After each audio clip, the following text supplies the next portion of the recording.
Greetings, everybody. Good morning, good morning, good morning, good afternoon, whatever time it is for you. Welcome to SAC Tournament 3, Season 7. My name is Saf. I'm here opening up the group stage with you today, and I'm here with Weef. Weef, how are you doing today? Hello, hello. You know, it usually should be afternoon for me, but it is morning because I did have the chance to sleep in, which has me feeling particularly awesome today as we're going to be going in and seeing these matches. And this first match that we're going to be seeing right here is going to be Playlist versus Hazard. Yeah, I'm looking forward to it and just kind of looking at these two team rosters right now. The most recognizable name from my perspective being Wug. Wug being on the Flying Dutchman. The Flying Dutchman played in is a frequent flyer team in the SAC realm a lot of the time here, but we actually I don't believe we have Flying Dutchman playing here with us today, so Wug is actually going to be playing on the team Playlist for the time being here, but having a lot of SAC time under their belt, so Playlist has a good guide on their side going into this first group stage here. And we are playing a best of 3 today, folks. So these rounds are best of 3. We're opening up with spot zones on Makomar. And Weef, can you tell me any notes or comments or remarks on this first map mode? I feel like it's one that we almost always start off on. Like, more often than not, it might just be confirmation bias, but every time I see round 1 Splat Zones make a mark, I know it's going to be good at least. It's a very even playing field. It lets a lot of the shorter range weapons shine, which isn't something you can say about a lot of the maps in Splatoon 3, so it's always really, really fun to watch. And Splat Zones kind of brings out some really interesting matches a lot of the time. It's a little bit less snowbally than some of the other modes, and just kind of gives a good warm-up for some of the more coordination-based modes that are going to be coming up later on in the set. Yeah, absolutely. Coordination is absolutely key, and especially with so many different entry points coming in from Makomar on Splat Zones, having the middle section being really open and having a little bit of high ground between the two stacks here. But we're going to find out what's being brought in to the games today. We are going shopping. We have our membership cards. Let's get it started. And right off the bat, there's a lot of bucket I'm seeing here, Weave.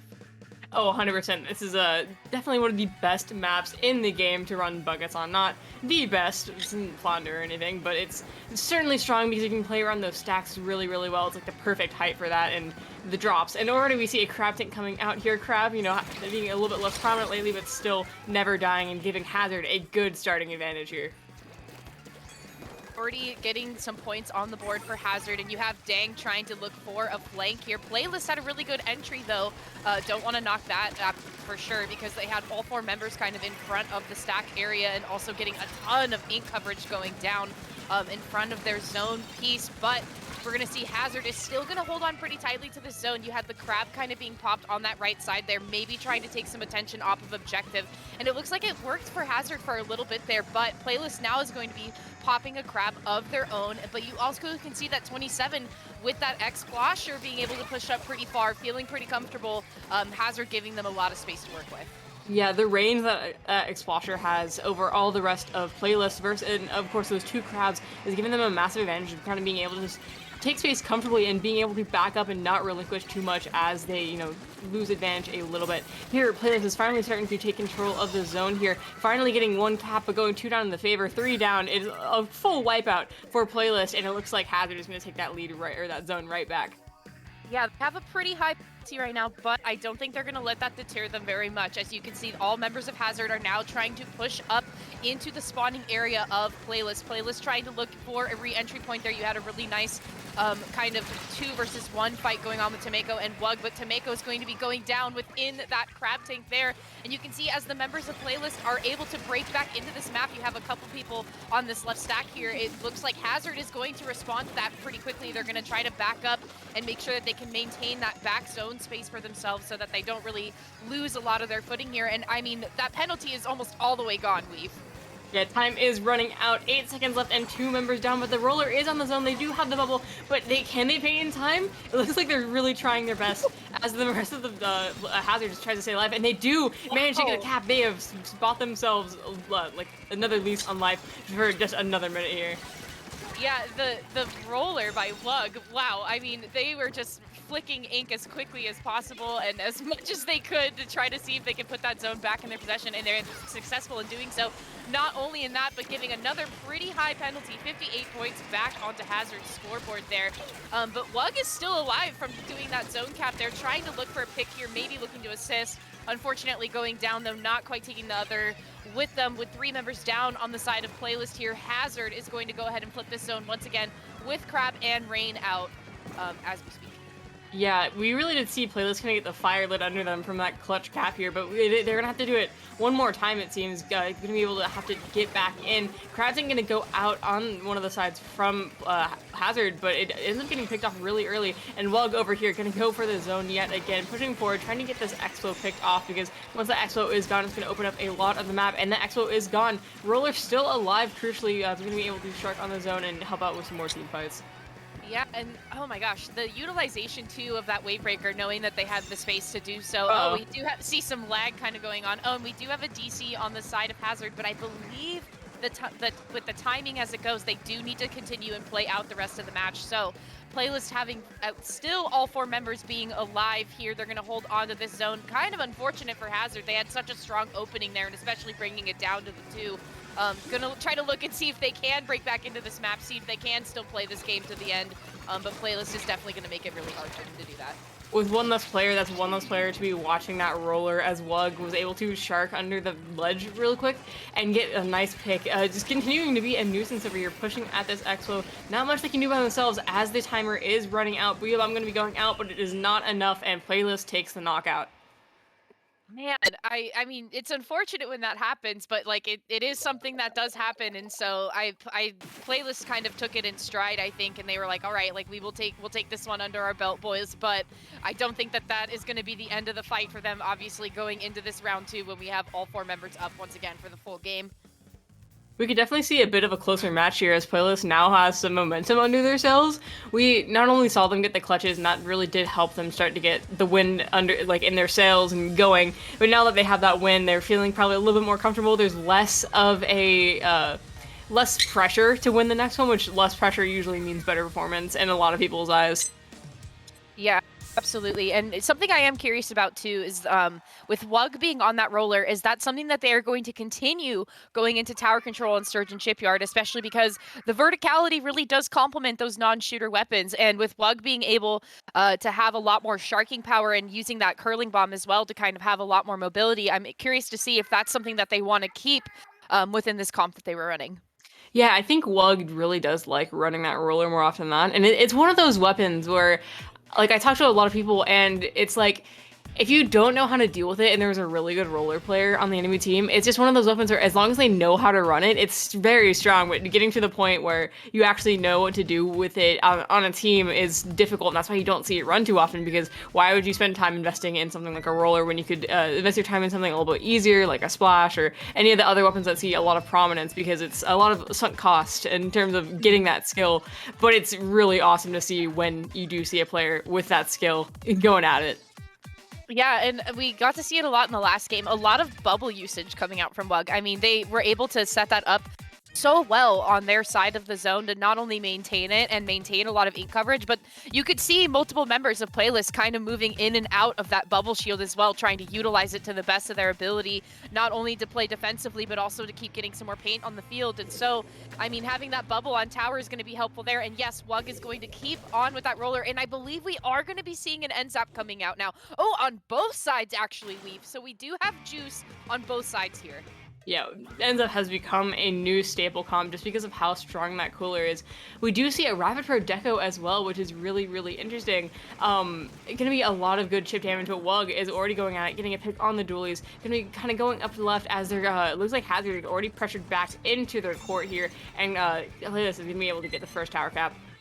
Yeah, and it looks like Wug is going to be trying to camp on this spinner area here, looking to see if anybody's going to try to dare to jump up onto that top flat area. And look at that, popping the bubble at a really excellent location there, trying to take some attention off of the objective, which is exactly what you'd want to do if you want to trust your teammates to try to keep that tower pushing forward. And I mean, both checkpoints already for the side of Playlist have fallen. We are on our way to that third checkpoint right now, but 3 members going down on the side of Playlist here, so Hazard is going to be stopping this push at the 45.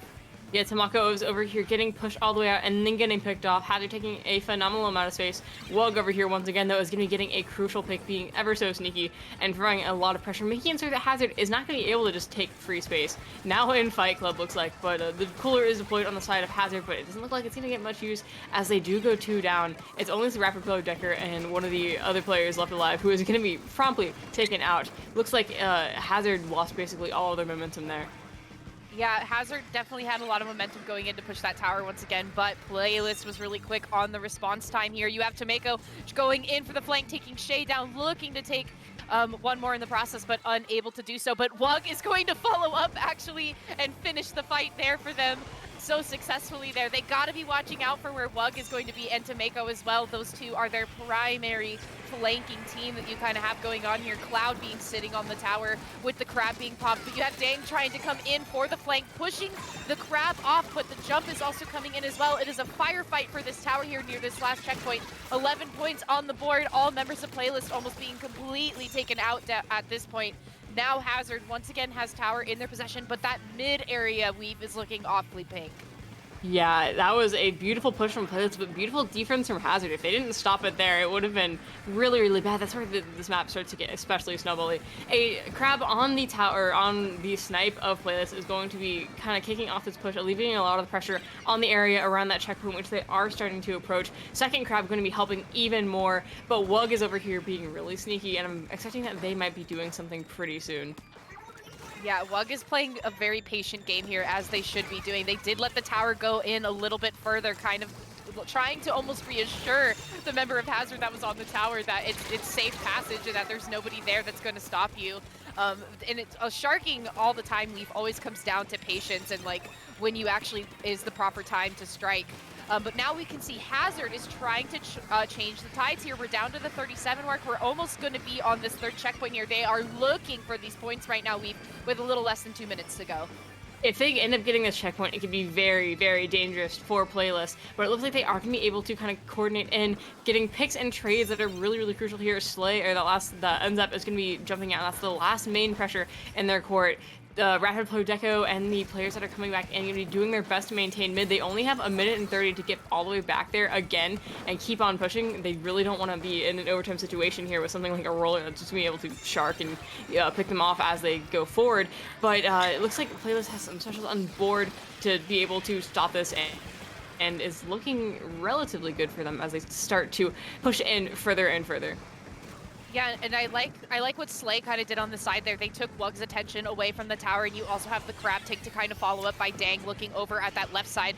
Hazard once again is going to find themselves on this third checkpoint trying to break it. Booyah Bomb's going to try to delay that a little bit, but not quite enough for them to try to keep into this court area here. You have a 2 versus 2 situation. Definitely the more ideal man situation right now, I believe, for Hazard, because you have some people spawning in, but then you find yourself at a 2 versus 2 situation once again. You have Dang trying to kind of shark up on that top right side there into the base area of Playlist, but not quite feeding into it. Most of Playlist is trying to look in towards this tower right now because they know what is at stake if they are going to lose objective here, or if objective is going to keep pushing forward. And there we go. Playlist is able to take 3 different members down. The distraction is still on Dang, but unfortunately Dang goes down to Cloud. Cloud trying to make their way back into mid here with 18 seconds left to go. Hazard might have time for one more push if they can get back into mid as quick as possible, but otherwise Playlist might have this. Yeah, I'm betting Playlist right now are going for all of their specials right now. And we see the Zap and the Splash get their special at the same time, which is going to enable them to be a little bit more risky in this retake and just be able to get the picks that they need. A double comes out from the Zap, and Dang It over here is trying to pick off this crowd, desperately knowing that's what they need. But the timer does run out. The member of Playlist gets on the tower, and Playlist takes game 2, ended up taking the set as well. Yeah, I really did want us to go to a game 3 because of the unfortunate DC in that first game, but I mean, that was well played, fairly played by Playlist, coming in there, and just wow, the amount of sharking power from Wug and then the flanking to assist with that from Tomeko as well was just unstoppable. Definitely, we saw the roller live up to its full potential there. Is all the time doing sneaky little plays that got so many advantages rolling for players and allowing them to eventually get that push all the way down to 11, which is a really, really hard one to beat.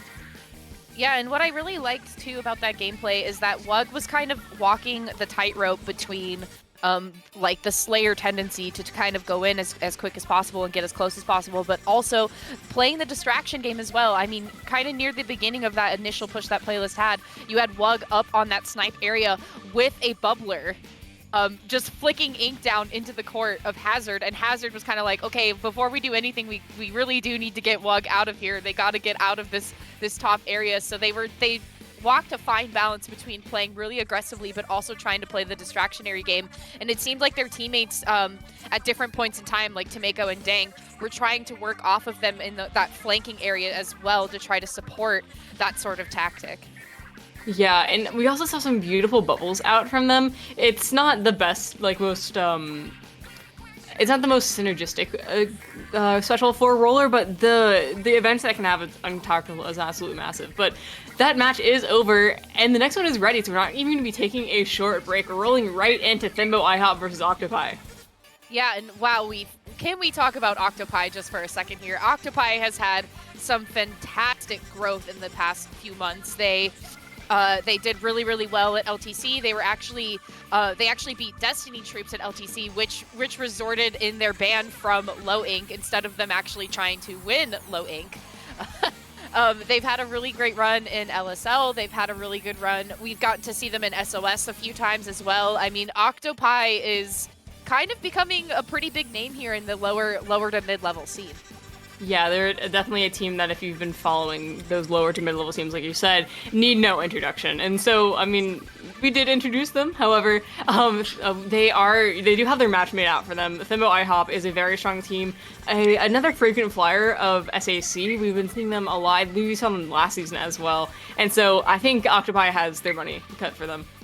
Yeah, I would agree with you there. This is definitely a battle of very strong contenders coming out here next. And once again, just to remind you all, it is a best of 3. So we do have 3 matches here.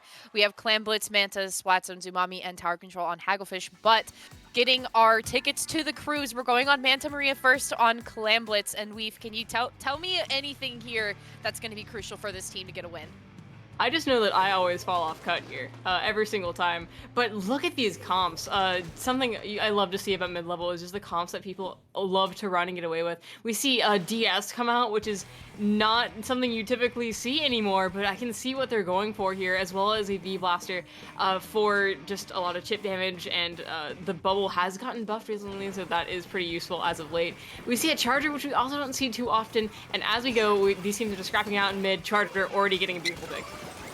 Yeah, I mean, Selfie's already on it, getting a really good pick. They're going to be looking to in the bunker with Mag here a little bit, trying to play some defense, maybe clear a little bit of space. Clams, the one thing about Clams is, like, you always want to wait to push until you can actually have a really decent man advantage, and then obviously Clams in your pocket to follow up as well. So IHOP is going to be the first ones to find themselves in a man advantage. They do have the clam economy on their side, but we are seeing a lack of an actual power clan being formed here. And as I say that, we find ourselves in the street, 3 different members in the street right now with that bubble online as well, looking to see if they can make a push. But IHOP, 3 members of IHOP going down in the streets here with Tux needing to jump out. Yeah, beautiful, beautiful defense from Octopi. It looked pretty scary for them for a second, but they were able to clutch it out very, very well and lead themselves right into an advantage, wasting no time and taking the space they need, getting that Tri-Slasher in the bunker where it's going to do super, super well, already getting that power clan that they need. No specials at the moment, but they are still consistently getting picks, and that Inkjet is going to go out and cause some chaos. Yeah, the Inkjet here covering up the juice is going to be absolutely crucial, because we know that that's where the members of IHOP want to go before they try to focus their attention on the basket. We do have an initial pop coming out from Octopi, but not really any follow-up right now, Weef. The 2 members going down, that basket barrier is going to reform itself, and you have the remaining 2 members of Octopi finding themselves back in mid, waiting for their teammates to respond here. But with the Blaster being able to follow up from the bunker area, Maggie goes down, and Len is looking for another pick off of Selfie here from the bunker side and is successful in doing so. They have 2 picks now under their belt, looking for that 3rd one, maybe, dare I say it, a 4th one here, with that bubble coming out to follow up as well. But they are going to find themselves going down in the bubble shield, not really being able to utilize it to its maximum potential, but we have the Wavebreaker and Juice now online for IHOP, so hopefully we can follow up there. Yeah, we've just been seeing pretty consistently IHOP not being able to take the space that they need, even when they got that leader or the charter down, which opens up the map so much, is not able to take the space that they really need to start getting clams and start getting a push working forward. They do, crucially though, have all players up, they have a ball, and they are starting to use some specials to go out. However, Magic is going to be over here disrupting bunker, getting a single pick, and buying some time for their team to move back in. Yeah, that Magic being kind of trapped in a 3 versus 1 situation was actually kind of crucial for Octopi, because that kind of let them know where 3 different members of Octopi, or of Thembo IHOP were. So Octopi kind of has a clearer idea of where the players are kind of being laid out on the map here. Len, unfortunately, getting trapped into a tri-strike pincer situation there. Kind of a bloodbath going on in mid, which you kind of expect to see until somebody can feel comfortable to try to break in and pop. The man advantage, though, on the side of Thembo IHOP right now, but Octopi, once again, with their defense, the defense that they're able to break down is just unrelenting. I mean, IHOP is having some trouble breaking in here. Yeah, really, it's very consistent, and with 2 of the players being marked by power clams, it's going to be even more difficult. Jarvis going to be able to predict where they're going, the Trash is going to be able to flank and get those picks like that, and already they've kind of recuperated all the way into mid, with Thembo IHOP just being pushed further and further back into the bunker. Yeah, and you can see Damp kind of on the side here. They had Brush out on the ground, but not quite moving, maybe trying to look for Magic to take them out. But Magic getting a really awesome double pick down in mid there. Once again, Octopi having a really good man advantage here to try to get something moving if they wanted to get a couple more clams into that basket. But this is a pretty low-scoring game we're seeing right now. We have only a minute left to go, and there's only been 1 power clam thrown into a basket. Yeah, it has been unstoppable force versus immovable object here, with Octopi being the immovable object here, as we've just been not able to see Thembo IHOP break through at all. Damp is behind them, crucially, which it might be pretty precarious for them, as they are going to get the pick and distract another. It's only the Zap left alive, who is still marked with a power clam. 30 seconds left in the game for Thembo IHOP to get something going, but with this advantage, I could see them finally getting some momentum under their feet. Yeah, absolutely. You have Damp running around with this Brush here. They have 6 power clams under their belt. You have 3 members of Octopi in the street. Once again, they are playing the defense game here, Weef. They do not want to give Thembo IHOP any points or any room to try to break into this basket. But now that we have the power clam in this corner here, bombs are coming out, but defensive maneuvers are coming out, but they're still doing so, and they're able to get the second one in there with 7 seconds left to go. There's 3 members down on Octopi right now, but they do not have a pity clam just yet, and the pity clam is not going to spawn in. Oh, it is going to spawn in time. Okay, overtime is on the side of Octopi right now. They just need to get 1 power clam in with some follow-up or an additional power clam as well. So only a few seconds left in overtime for them to do that here, and especially with them having a man advantage, this is their moment, Weef. Yeah, the Trash Hunter does get taken out, but the 52 is going in, and unfortunately, they are just not going to have enough time, it looks like. Super, super unfortunate. Clam's overtime is absolutely brutal. Yeah, it's difficult to try to manage your time well when overtime comes into play, and especially when the members of Octopi did have a power clam in their possession. You could see that the 52 was trying to push forward and trying to cause a little bit of mayhem into that basket area. Was able to get 1 pick, not able to get the 2nd pick, but unfortunately it just didn't seem like the other members of Octopi were ready for them to do that, or like ready to back them up in that moment. But when it comes down to overtime, sometimes you kind of just have to Hail Mary and hope something works. Yeah, it's rough. But we're going to yet another interesting map. Splatoon's Umami Ruins is something that I see a lot in map lists, but not a lot of people actually talk about.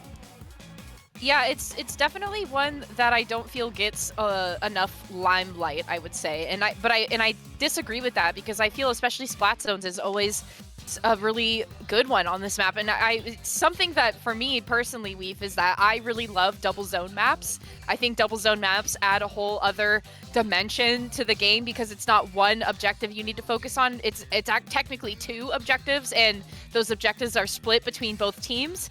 So I feel like there's more strategy involved with trying to maintain 2 zones. I feel that, however, I am the exact opposite. I do not, as a rule, like the Double Zones map, except for this one. I am actually really fond of Splatoon's Umami Ruins.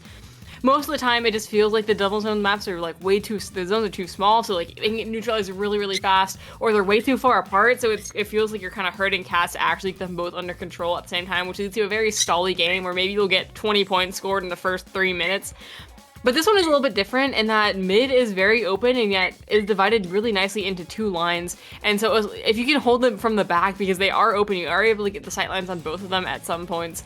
But you can also focus on specifically one of them, fortify that side, and then eventually cross over. It opens up a lot of strategy, as well as, you have that top area that's pretty interesting to hold, especially for weapons like sloshers really enjoy that. I just feel like with maybe one more entry route, or maybe a little bit easier to get out of a lockout, this could be potentially like one of my favorite maps in the game. Yeah, with you there. It's very reminiscent of Brine Water, and where there is only one main entry point, and if you are able to maintain the map for yourself, you can easily snowball and kind of trap the other team into their spawn area, and I feel like this map is no different here. But comp-wise, it looks like we're not really seeing too much of a difference here, Weave. We're actually going to be maintaining... Oh, but we have jumps! We have jumps on the side of IHOP! That is fascinating, and I can see it working here with how confined it is. You get yourself a bit of cover. Now, it's not great cover, mind you, but it is cover nonetheless, stuff. And so on the left side, we are going to already see them being 2 down here. Octopi getting the first cap here, and with 2 down, they are potentially going to be able to snowball it. Sylphie is already set up on top mid, which is going to be a particularly precarious situation for Thembo IHOP, as getting it out is going to be a real challenge. Yeah, they really are going to have to utilize those chumps and or that wave breaker to try to make sure that that Sylphie can't get comfortable with that charger there. But we're already seeing that IHOP is having some difficulty getting out of the zone area, and especially with Sylphie being able to push up so far, they really have good eyes on that open entry point, and they also are able to watch that drop area as well. Nobody has really tried to take that drop area quite yet on IHOP. Maybe trying to wait and see. Dindler looking like they're going to try to shark over there. There are the chumps. The chumps are going to be used to try to maybe displace, and we have the wave breaker going out, but unfortunately, Thembo IHOP now having 3 members down with 19 seconds to go left for Octopi and the juice being out. This could be it for them.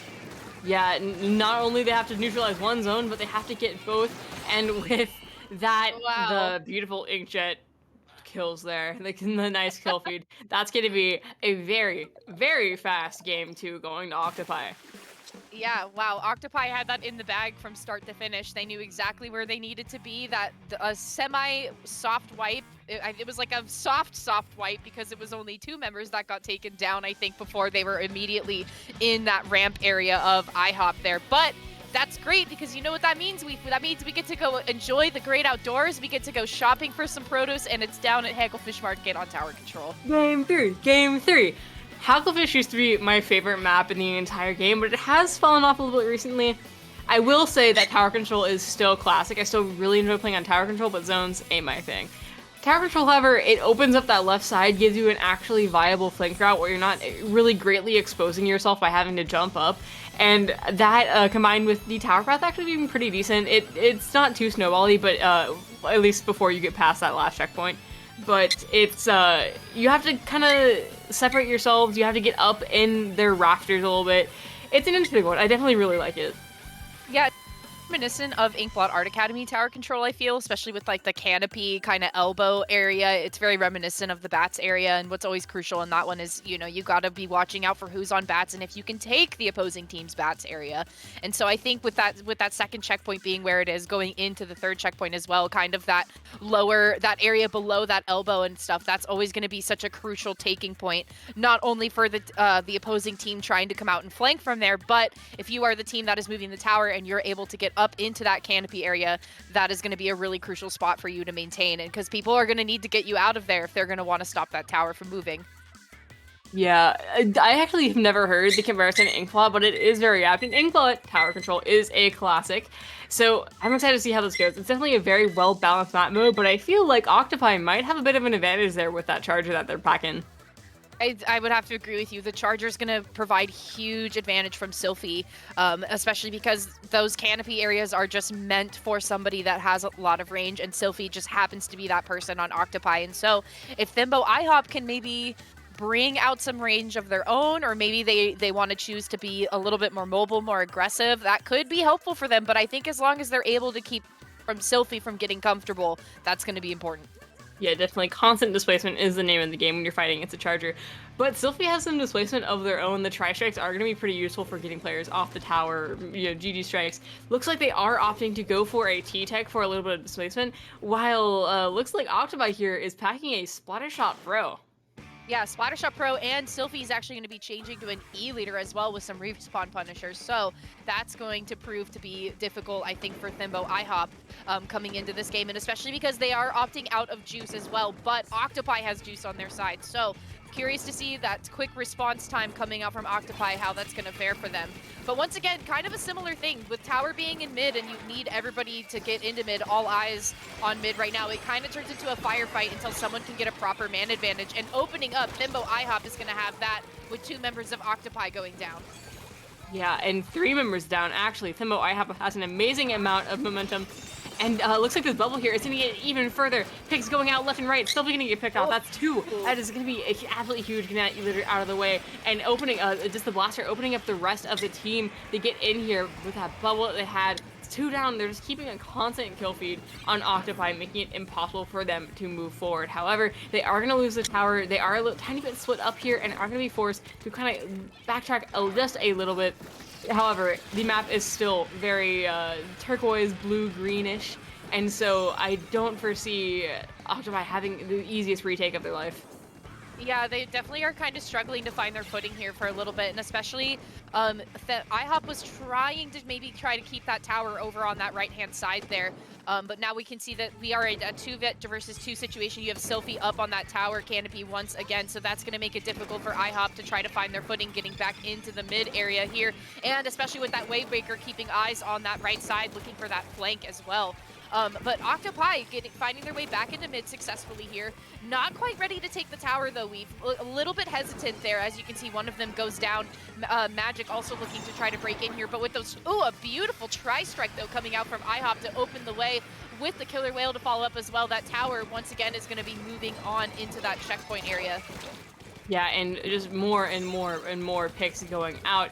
Looks like Octopi finally has their momentum back under them, going to be starting to move forward, taking that tower, getting the passive special towers that they probably desperately really need at this point. And so they are going to be starting to get points on the board. I just want to know how this has been kind of a very different game we've seen from Thembo IHOP. However, in that first game we saw them just struggle to get any momentum, and here it's just been pick after pick after pick and getting a momentum. But they are 2 down at this point, and it's Octopi's turn to shine.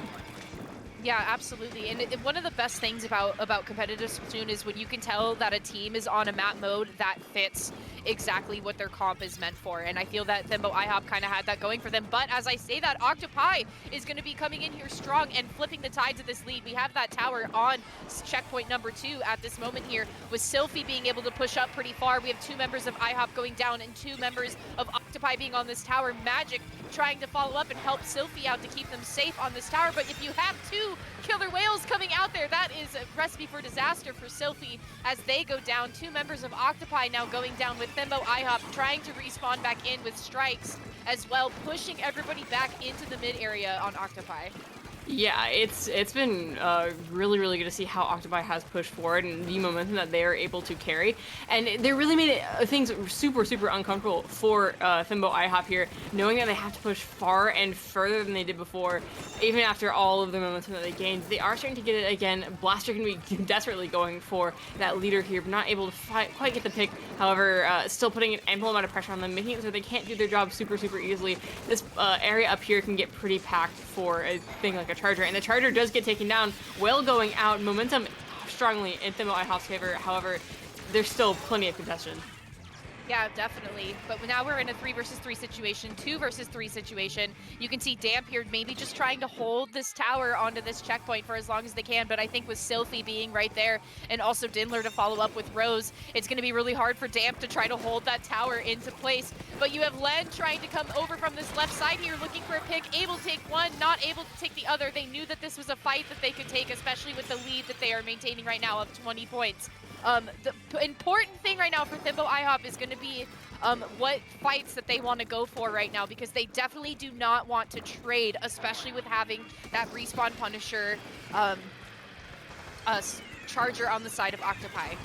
Yeah, Denler going to be striking here, going to be able to get in a 1v1 with Len. However, Len is able to take it, leading to a 2-down situation for Octopi. But as I say that, Thembo IHOP also gets knocked 2 down, which is not something you want to see when you are attacking. You want to be able to make those consistent number advantages. Damp over here going to get into the bats area, as well as Len. Damp can be able to be taken out. However, nobody is on the tower for right now. Booyah Bomb on the tower, and that's a full wipeout. Octopi taking the game 3. Man, Len had Sophie's number through that game. Every time I saw Sophie in the overhead trying to get set up somewhere, Len was there shortly after, trying to make that as difficult as possible for them. Which is just so funny to me when you get to see Charger players that kind of come in and then they're like, it's like a little mosquito that is always going to find where you are. Yeah, out for blood. But like Octopi I am so like, you know, like watching them, like it makes me so proud to see how far they've come. You know, like just truly really proving themselves and proving that they do deserve a place in like a bit, you know, lower mid-level to mid-level. Really showing what they're made out of, and I'm excited to see where they go in the rest of this tournament. Yeah, I am too. They've definitely proven themselves going into here, and I think too when we have going into round 3, we have another really good matchup going into round 3 as well. But I think what we're gonna do is we're gonna take a little bit of a break here, folks, before we go ahead and start our round 3. So please get a snack, get a drink, get something to make you comfortable. But for all that is good, don't go anywhere, because we have round 3 of the group stage of SAC coming up next.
Hello, hello, hello. Welcome back to SAC Season 7 Tournament 3. I am Weef, joined here by the wonderful staff, and we are bringing you right back in to Group Stage number 3, Yes versus My Lag Paradise. Yeah, and Yes has been a band for a really long time. I mean, they have a lot of great hits, one of them being Owner of a Lonely Heart, and also that song, I've seen all good people. You know that one? Do you know that one? I think you might be talking about the wrong Yes. Just a hunch here. Maybe. I'm not. I'll have to fact check on you that one, though.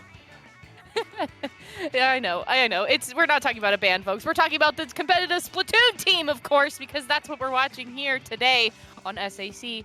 But My Leg Paradise and Yes, definitely going to be an interesting mashup for sure, especially because My Leg Paradise has kind of been in and out of this tournament scene for kind of a while, Leaf. Like, definitely a recognizable name that people have definitely seen before, but unfortunately for us, like, not a lot of notes that we have on My Leg Paradise or Yes, but I do know that...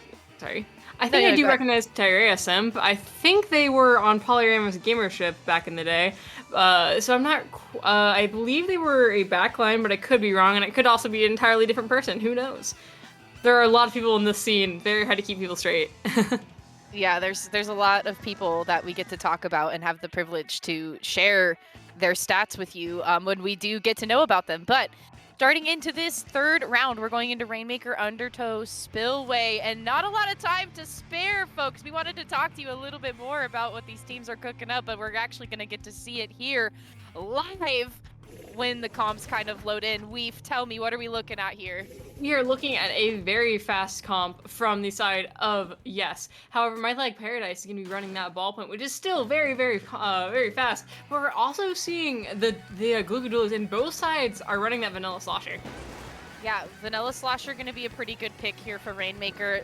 Has a lot of polling range, I want to say, on it, because it's really good for chip. I mean, if you get hit even by like the tip of that bucket fling, like that's still a lot of damage on your plate, and it's a cause for concern for someone to come and try to take you out pretty quickly here. But in the neutral game, once again, starting this game off pretty neutral right now. We're trying to just kind of get some space here. The Bubble and the Inkjet are going to come out trying to look for maybe a pick, looking for some chip. Not quite finding it, though, as one member looking at there. The Tetra is going to try to roll in and cause a little bit of chaos into the side of My Leg Paradise, but not a pick to show for it, and the Slosher is going to go down as well. So number advantage currently on My Leg Paradise's side. I mean, the picks have come out from both sides of it. It just seems that these teams are waiting for something a little bit more to wait and pick up the Rainmaker in the end. However, looks like Yes is finally starting to move forward, getting a nice momentum, 3 down, finally able to pick up the Rainmaker and push it left, it looks like. Decay over here on the Slosher is doing a very good job, but not quite able to get Yes's Rainmaker as they break through that first checkpoint. Yeah, mostly uncontested getting up to that left side over there, but My Leg Paradise is going to try to respawn back in here pretty quickly. You have that bubble there on the right side, and you have the ballpoint trying to post up on that upper left ledge there, looking down on this slicks area, trying to make sure that no one can really have a lot of footing to get down there, but it looks like they opted for the great path, but were taken down pretty successfully. It's going to be hard for the members of Yes to try to break back in and to get back up onto that grading point. So My Leg Paradise is going to take full opportunity to pick up this Rainmaker and make their way back into mid. However, Yes is already quick on the response time, and they do have that juice active for them, Leaf, so they're not going to be out of this map for very long. Yeah, Tetra's doing a good job getting that nice pick. Gonna be able to kind of break in their defense a little bit. It looks like My Leg Paradise really just does not have the momentum under their feet. Reef side are gonna be able to go in and get the pick on the Rainmaker. Now focusing on the just one by one, trying to focus on each member individually, picking them off and moving forward. Yeah, and Deco found themselves in a precarious 2 versus 1 situation, with ultimately the 2 going down with that fight that they were having. The bubble's going to be popped around the Rainmaker. They do not want Yes picking up this Rainmaker right now, Weave. They want that to go back into the middle and respond, as we get to see right here. 2 members of Yes going down. Now, map is looking really blue, looking really good for My Leg Paradise right now, and they are going to follow up with a checkpoint pop of their own, opting for the right side. really nice quick break, but if they do decide to get another push here, it's gonna be kind of hard to get it out of that spot because you see right there, players from the side of Yes are just being able to kind of shoot right over it from some nice safe high ground. They do opt to pick it up again. They are gonna get all the way down to 50 points, but not much further, and it looks like they are just kind of losing momentum as we go here. Yeah, but 3 members of My Like Paradise are alive now. They're going to grab the Rainmaker and opt to go into that corner to try to take the lead, and they're successful in doing so down to the 39 mark. I mean, wow, the amount of thinking that needed to be done there to know how can I get the maximum amount of points in this push knowing that I'm going to trade my life for it, and that's exactly what they did, now having the lead in their favor with 1.5 minutes to go. But it is Rainmaker, notably. It's never over until it's over because a push can come at any minute and blow your mind away. Yes, already 2 members down. Rainmaker is going to be resetting and it's kind of back to neutral here, although there is a bit more pain and a little bit more status quo, and My Like Paradise is in their comfort zone here. Very, very blue mid. Yeah, they have a lot of ground to be able to back up and to work with here, especially in the mid zone area, but Yes is going to try to follow up with that Reef Slider coming in from Iroh, not getting the pick I think that they were looking for, but they are going to try to apply a little bit of pressure onto this right side, looking for a 2v1. Oh, yeah. But Goldie is going to actually shut that down immediately, taking both members down, finding themselves in a really good man advantage here, but the members of My Like Paradise know that Yes needs to come to them in this situation, right? They have 40 seconds left on the timer. They have plenty of time to make maybe 1 or 2 more pushes if they can position themselves correctly here. But My Like Paradise just needs to play the long defense game, which I think is exactly what they're going to try to do here, even though they're going to opt to go to this left side. Yeah, it's 3 down on the side of Yes, and My Like Paradise has a bright green light here in terms of being able to get things out and kind of getting momentum back. It was looking very scary for them for a second, but it looks like they were successful on the defense, and with only 10 seconds left, they are going to opt to just hold it here and kind of turtle in. There's nothing Yes can do but rush in, but that's not the most successful strategy at the best of times, and My Like Paradise is going to be able to take game 1. Yeah, the flip that had to happen near that right side pedestal there, and the thinking that had to occur to know that even if I don't get exactly forward up that ramp, like closer to that pedestal, just knowing that even if I were to opt to go straight and take the less abrasive way, it was quicker for them to swim straight to get those points on the board, Weave. Like, it would have taken more effort and more time to try to climb up the ramp to get the points versus going straight into that corner. Yeah, the swim speed is insane. They would have been more exposed too. It was less risky. It was a lot less risky to just go like that. And I mean, those plays are kind of what makes Rainmaker interesting. Like, how can I just maximize this push even if I know I'm not going to be able to get something sustained out of it? This is the only opportunity that we've got, and it really was. They weren't able to get much of a push off after that. So definitely, that's the winning play for them. Yeah, and that is what changed the tides for them immensely. So My Like Paradise coming in with a lot of momentum going into Clan Blitz on Mako Mart here. And we kind of commented on Mako Mart earlier, you know, like this is a very open map. You have the 2 stacks in the middle, both crucial points that you want to take if you're going to try to push forward and hold the ground in front of the basket. Definitely stack is going to be really major, and also watching for those drop down points on the melon sides. You want to be watching for those drop down points, really, really good sharking positioning to happen for someone that's a roller, maybe someone that's a bucket, but also you want to be watching for the flank that can try to break in from that side. And I think one thing for certain with having a lot of a much faster comp, I think, on the side of Yes, and especially having those dualies in their pocket as well, I think that's going to be, that's going to be really difficult to try to combat, I think, going forward. Not a lot of comp change either.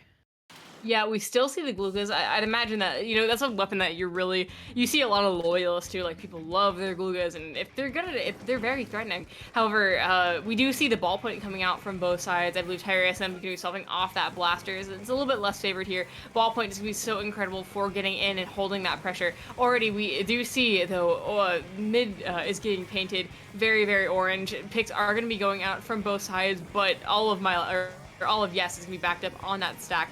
And kind of easy to, not easy to push in at all with that, how fortified that is. Yeah, I was getting a little worried for Yes with all of them being kind of stacked together on the stack, if you will. And yeah. As I say it, yeah, then there's the wipeout that occurs. The first power clamp throw is going to come from My Like Paradise right now. We have that going with some follow-up to spare, but Yes is really quick on the response time here, trying to break back in and to get the members of My Like Paradise away from that basket area. But especially with having that Inkjet going out as well, I mean, 3 members of Yes have gone down once again, and they still just keep having a little bit of follow-up, Weave. Yeah, this is exactly how you want your clam blitz pushes to go. We see Acing over here with more clams, just continuing to push it open, and they're still getting the picks that they need, putting continuous pressure on Yes. It is only Deco left alive who is going to back up, but that is far from a bad first push. Yeah, 11 is looking really good for My Like Paradise right now. Yes has a lot of ground to make up, but they have plenty of time to do it. I mean, they have 3.5 minutes left to try to get some clams into the basket of their own, and so that is plenty of time for them to kind of recalibrate and figure out how they want to do that. And right away, you can see 3 members of Yes going for this right checkpoint. You have Iroh with the stamp here, trying to look for a pick, trying to displace. They are able to hold 3 members of My Like Paradise over on that right side there, but not for very long is before that they are taken out. But you also have the Tri-Strikes trying to follow up in this mid area right now. It looks like Yes is a little bit afraid to push forward at this moment. Yeah, I mean, I can imagine how demoralizing it is to get that kind of push in the first, minute or so. They know that they have a lot to recoup from, and it is also match point here, notably. So they know that there's a lot of stakes on the line, and that can make one really, really nervous and hesitant to push up, because they know if they overextend, it's even worse for them. However, they do have that Inkjet online, which can make a lot of difference in terms of opening up a good push. There is that, the Deco on the left, or the Lagula's on the left, and that's going to be able to just pick off every single member except for the Wiper, who is going to shortly go down, opening up My Like Paradise's second push as they get this ball jumped in. Wow, and My Like Paradise, wow, that pushback was incredible, and I love that we got to get it on the camera here. But Goldie tried to jump in with that power clam, unfortunately missing, but Deco is going to follow up from behind. I didn't even see how Deco broke in from the back side there to actually be there for that power clam to recover it, but that was fantastic gameplay from My Like Paradise. But wow, Weef, I got to talk about that gradual camera movement that we saw. My Like Paradise got almost spawn trapped by Yes, and gradually as the ball point went down, you commented on the ball point having the Inkjet ready to go, and as you said that, the ball point went down and then it just snowballed from there. You slowly saw the map, an orange tide, go across the map all the way to the basket area of Yes for My Like Paradise to get that second pop. Yeah, and how different that game was from what we saw from the first game. Very, very back and forth first game that they barely even won. Then we went to Clan Let's Make a Mart, and that was clearly their comfort zone. What they excelled on, what they were really, really happy to see, I can imagine, with how dominant they were that entire game. Yeah, and you really got to see what it actually means when a game snowballs, right? Because as soon as that ball point was taken down, that immediately their range was gone. You had 2 different members kind of in the mid area looking for fights in the mid area, but they had an Inkjet of their own. The Inkjet took down those 2 players, and then you had Iroh at the very end on that left-hand side behind the stack trying to retreat, but the Booyah Bomb just caught their heels as they were running away, and that almost resulted in the wipeout. But you just had My Like Paradise, everything set up in their favor for that last game. So congratulations to them for moving on forward. But that's going to end the group stage for us, Weave. So we are moving into the first round of Top Cut together, and I'm not sure if we have access to see who's moving on to Top Cut quite yet, or if we can maybe see the bracket of what's happening in this third round, if that's possible. Oh yeah, awesome. Yeah, awesome. There we go. Okay, well, this is our bracket right now that's going on here. You can see Rabid getting a 2-0 over Playlist, and Rabid also got a 2-0 over Hazard. So I believe that puts Rabid at the top of their group, probably going to be moving on here. Triggerfish Zone Supremacy is 0 over Shadow Wizard Money Gain. Shadow Wizard Money Gain also doing a really great job this tournament season. There's My Like Paradise getting a 2-0. A lot of 2-0s today, Weave, what I'm seeing across the board. Yeah, which is always really interesting to see. Just because of, naturally that's how group stages are going to work. You're going to see a lot of 2-0s just as a byproduct of having a group stage with varying skill levels. There's always going to be a top dog and a bottom dog. But it's going to be really interesting. Obviously, the top member of each group is going to be going to the top cut. And so I believe that's going to be Rabid, Dark Masters, Crossfire, Velocity, Great Question, Bungee Jumping, and potentially Shadow Wizard Main Gang, depending on who wins out of that.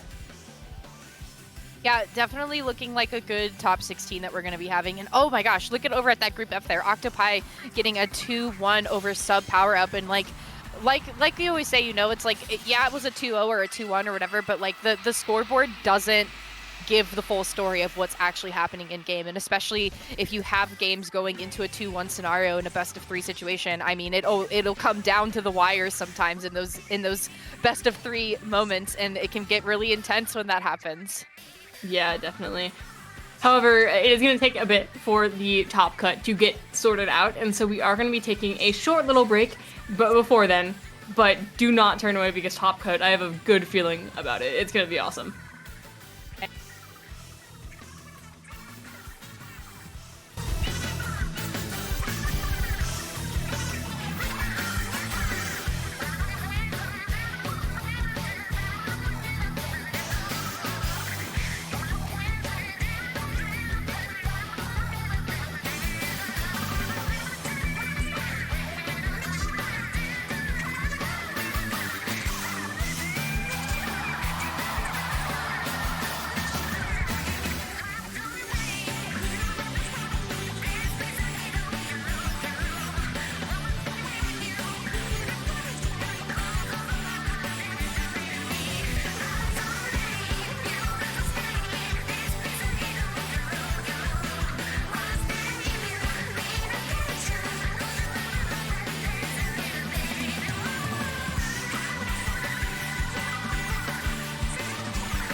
Hello, everybody. Welcome on back to SAC Tournament 3 Season 7. I am Saf. I'm here with Weef. Finally, we got our seeding figured out. We are looking into our top 16, and right away, we're seeing some returners, Weef. We're going back into My Leg Paradise and Octopi, two teams that had really well-fought battles to get here into top 16, and we get to hang out with them again going into this first round. I'm really excited. Is there anything that you are thinking that any initial thoughts, really, opening thoughts?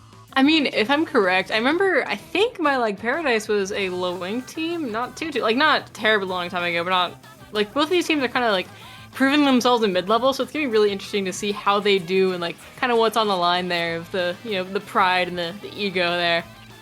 Yeah, absolutely. My Leg Paradise being, once again, becoming kind of like a household name. Like, you do get to see them quite a bit these days. They are a low ink team. Octopi getting up, as we said before, getting opted out of low ink after they beat Destiny Troops at LTC. But looking at our first couple of map modes here, we have Tower Control and Eeltail Alley to open up here. And, this map mode combo has been kind of taken out of most map pools, I would say, in like the most recent months, but we still get to see it here on SAC, which is fun and interesting. But do you have any comments, thoughts on this one? Not a fan personally. It's Eeltail. It's a spaghetti noodle. It's so thin. It's like 3 feet wide, and that just means that it's really uncomfortable. It's really cramped, but not in a fun way like Flounder can be cramped. It's yuck, personally. But I love the other two maps that are on this list. Museum is my favorite map in the game, and Flameless Scorched Gorge is something I think people sleep on all the time. Yeah, I would agree with you there. It's definitely a really fun one, and it's a very strategic one at that. But going into Eeltail, especially with tower control, really important point is going to be where that second checkpoint falls. You have Slicks kind of in the front there. You have that right hand elbow side near the catwalks that you need to pay attention for any unsuspecting flanks, and that's usually where the biggest firefight is going to happen. But we're going to see what both teams bring out here. Remember, we did have Sylphie frequently on that charger roll, and I'm sure we're going to see that again. You have Goldie once again using those Galuga dualies, and we're actually going to see a double charger comp. You have the Bamboo, and you have the E-Leader on the side of Octopi. Boy, howdy. I think it can work very, very well on this map because it's so thin, the sightlines are so good. The Bamboo is a bit more aggressive, but you're still getting the advantages of having two chargers on your team. Just absolute pressure. Already getting picked, plenty of picks. The only thing saving mid right now was that wall. Crabtank not going to be quite able to take out the Sylphie, but Sylphie does manage to stay alive here. Yeah, the Bamboo plus the .52 is going to be a really crucial duo to get Octopi's feet off the ground here. You have so much poking damage with that Bamboozler, and if you're able to follow up with a really strong weapon like the 52 gallon using the double killer whale, especially double killer whale I'm noticing on tower control is a really, really heavy hitter recently with the meta. Yeah, especially on this map where everything is so thin. It's basically like Stingray, where the thinner the map is, the more value you get out of it, the more potential targets you can hit. Already we can see Deco and Magic on that Bamboo, duking it out here. However, Magic looks like they're going to be taken up from behind and going to get picked off here, but Octopi is still pushing forward. However, with 3 members down, only that Neo Splash left alive, it looks like My Leg Paradise has their turn to push. Yeah, Rose really smart on the retreat there. They were able to go almost all the way back into their spawning area to save themselves some life force there.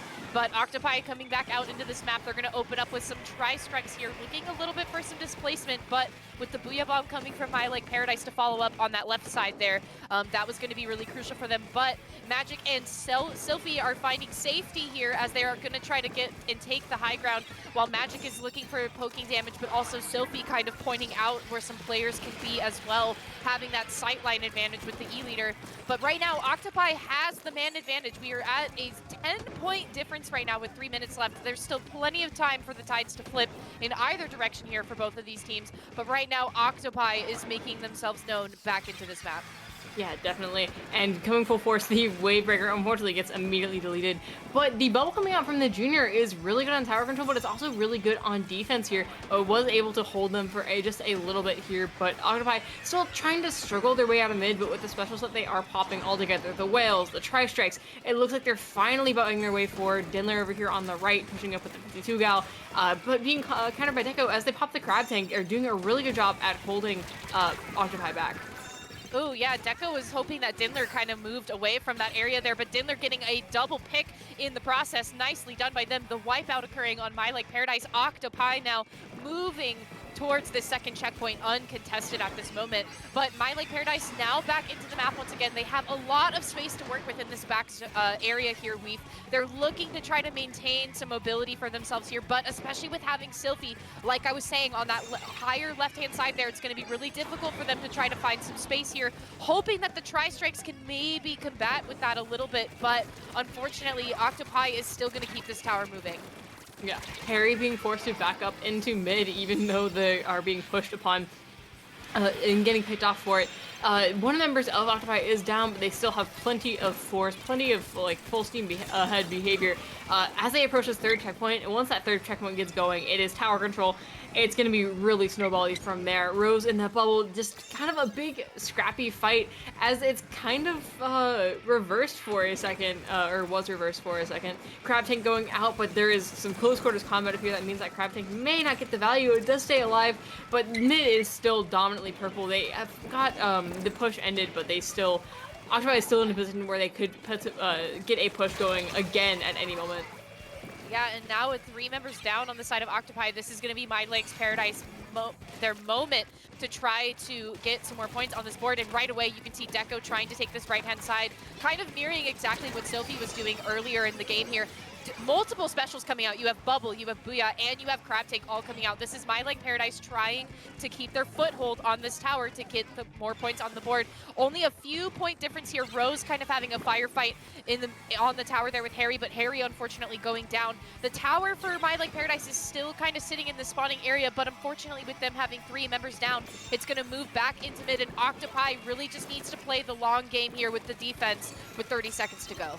And My Like Paradise is in a tricky situation because they know that they're probably going to have to make their push go in overtime. So right now, all they have to do is prepare the best they can, get all the specials that they can. The Crab Tank goes out to try to get a push going, but it immediately gets picked off by Sylphie's keen eye. Goldev over here on the side trying to push forward into the charge yet again, but Sylphie does not miss, it seems. And 8 seconds left on the clock. Not a lot of space in front of the tower for My Like Paradise to move. It's looking really rough. They are still on the tower, even past the GG strikes, but it looks like that's going to be ending up in a full wipeout. Octopi taking game 1 very handily. Yeah, they had such a good initial push there, especially with taking the tower all the way to the, I want to say was the 11 mark. Like they got the tower pretty far, looking to go into the KO, but not quite being able to reach it there. But man, you said it perfectly, Weave. Sylphie does not miss. They do not miss.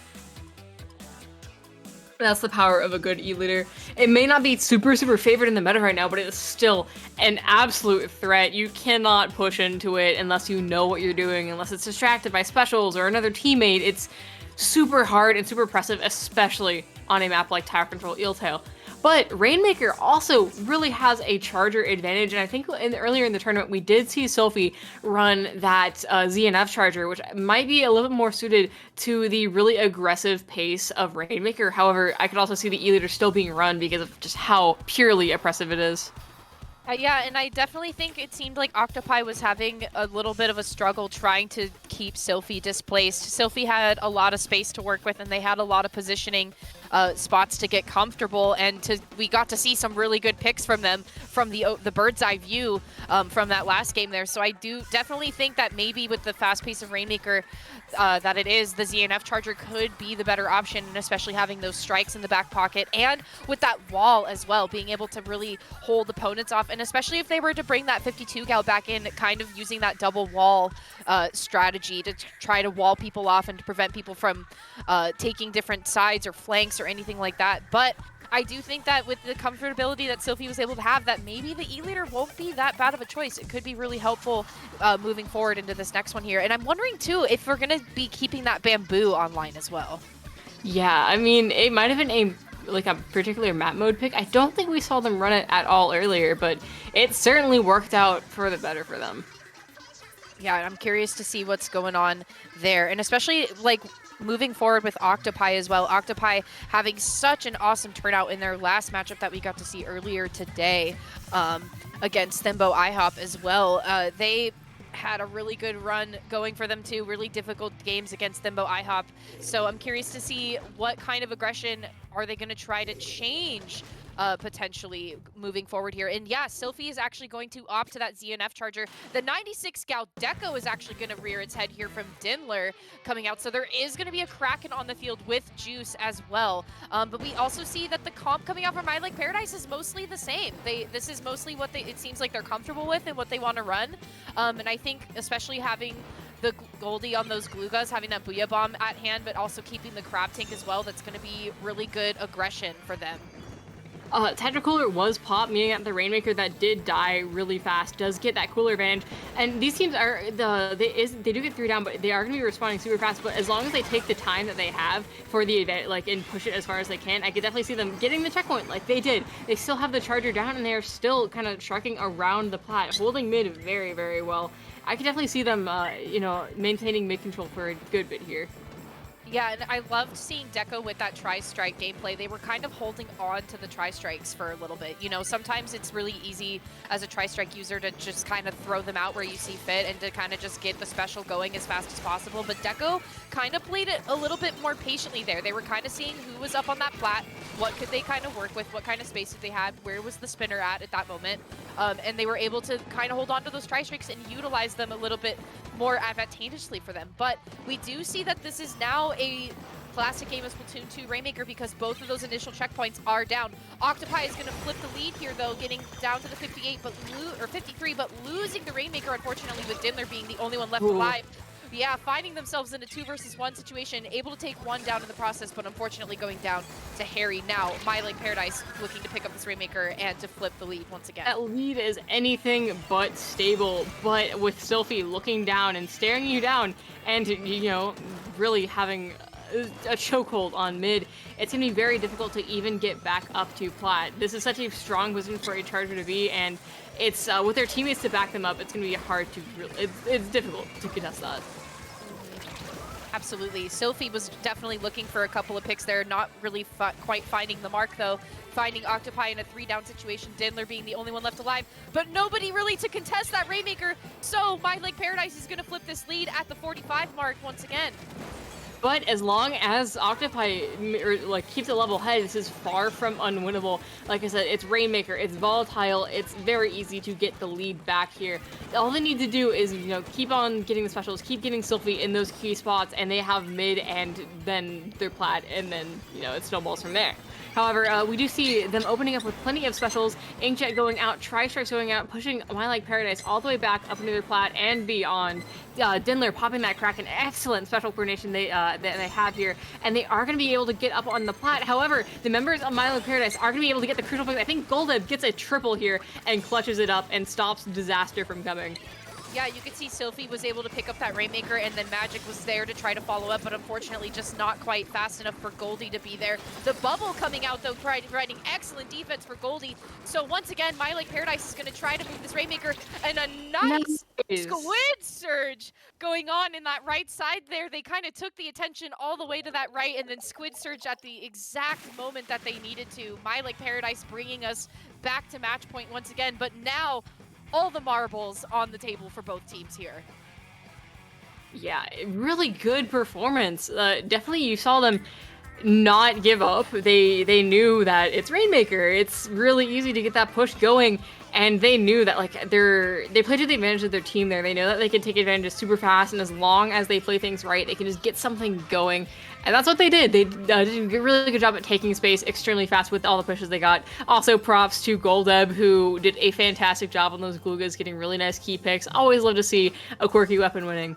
Also, earlier, I said that My Like Paradise is no longer a low-wing team, but they actually are still low-wing eligible, but maybe not after how the set goes. We'll see. Yeah, right, only time will tell. If they're able to take down Octopi, who in turn took down Destiny Troops, we'll see if that could potentially lead to a low ink ban. But we are going into a game 3, you guys, so that means Clan Blitz on Scorch Gorge is coming up next. And I mean, all marbles on the table, all things aside, Weef, I mean, both teams have the potential to take this third game. I mean, Octopi really showed how a snowbally effect could come into play here on Eeltail Alley, but My Like Paradise, as you said, they were able to regroup. They were like, it ain't over till it's over, and they got the crucial picks that they needed from Goldeb, and they were able to take it all the way to the end. So this point, it's anybody's game. It could be anyone. Yeah, unfortunately for My Like Paradise, this is a very good charger map. However, so was Museum, and they managed to take that one really well, keeping them kind of at bay. Museum and Scorch Gorge, they do have some similarities. It's once you drop into mid, it's kind of hard to get back out. There's some parallels here, but it is Clam Blitz, which does take a lot more coordination and a lot more of a sustained push versus kind of the explosive burst of Rainmaker. Yeah, absolutely. You definitely need to play this a little bit more calculated, a little more coordinated, which we definitely got to see a lot of that kind of action on Mako Mart when we saw My Like Paradise last time. You know, they had a really, really great coordinated pushes. They were able to snowball the Clam Blitz game pretty quickly when they were on it. So this could be a similar situation for My Like Paradise coming into this one. And once again, no comp changes, folks. No comp changes at all. Both of these comps for both these teams is what works. It's what fits. And Sylphie's staying on that ZNF charger as well is going to be really crucial. How is My Like Paradise going to combat that for them? And right out the gate, an opening kill from Goldeb, looking pretty good there. Yeah, getting that charger is huge because that just alleviates pressure for, 10, 15 seconds. You're not going to have to worry about that charger looking over you, but already they are right back at it, staring Goldeb down as they get cornered and unfortunately picked off. 2 down on the side with My Like Paradise, and Octopi is moving in pretty fast. However, the bubble is going to be able to hold things off, give the team a safe space to retreat to without retreating too far. However, the team getting that top mid is pretty crucial. Sylphie up there is going to be really hard to contest. However, they are going to be able to just bully them out. It's really the battle of the tower right now. Yeah, battle of the mid tower is always going to be crucial on Scorch Gorge, but right now Octopi looking to be the successors. And as I say that though, Magic going down, we're in a 2-down situation down for Octopi. My Like Paradise looking to try to make an entry point. There's not really a bubble comp to be had on the side of Octopi, so they don't really have that safe space to retreat that like My Like Paradise has going forward. But now we're in a 2 versus 2 situation here. It's kind of just turning into a firefight until somebody can feel safe enough to push through. Yeah, I want to note here how we always see Goldeb going after Sylphie. The E-Leader versus the Glue, that's a hard matchup for the leader there because of the wall, and obviously just getting the leader out of the way is so huge. But they are moving in now. They have the specials they need. They have the clam economy in their favor. It's just that main power claim right now, but I can see them building more anytime now. The Kraken is going to be going in, trying to disrupt things, and buying way for the leader to move, or the ZNF to move up onto the tower, get their tri-strikes, and keep on moving in.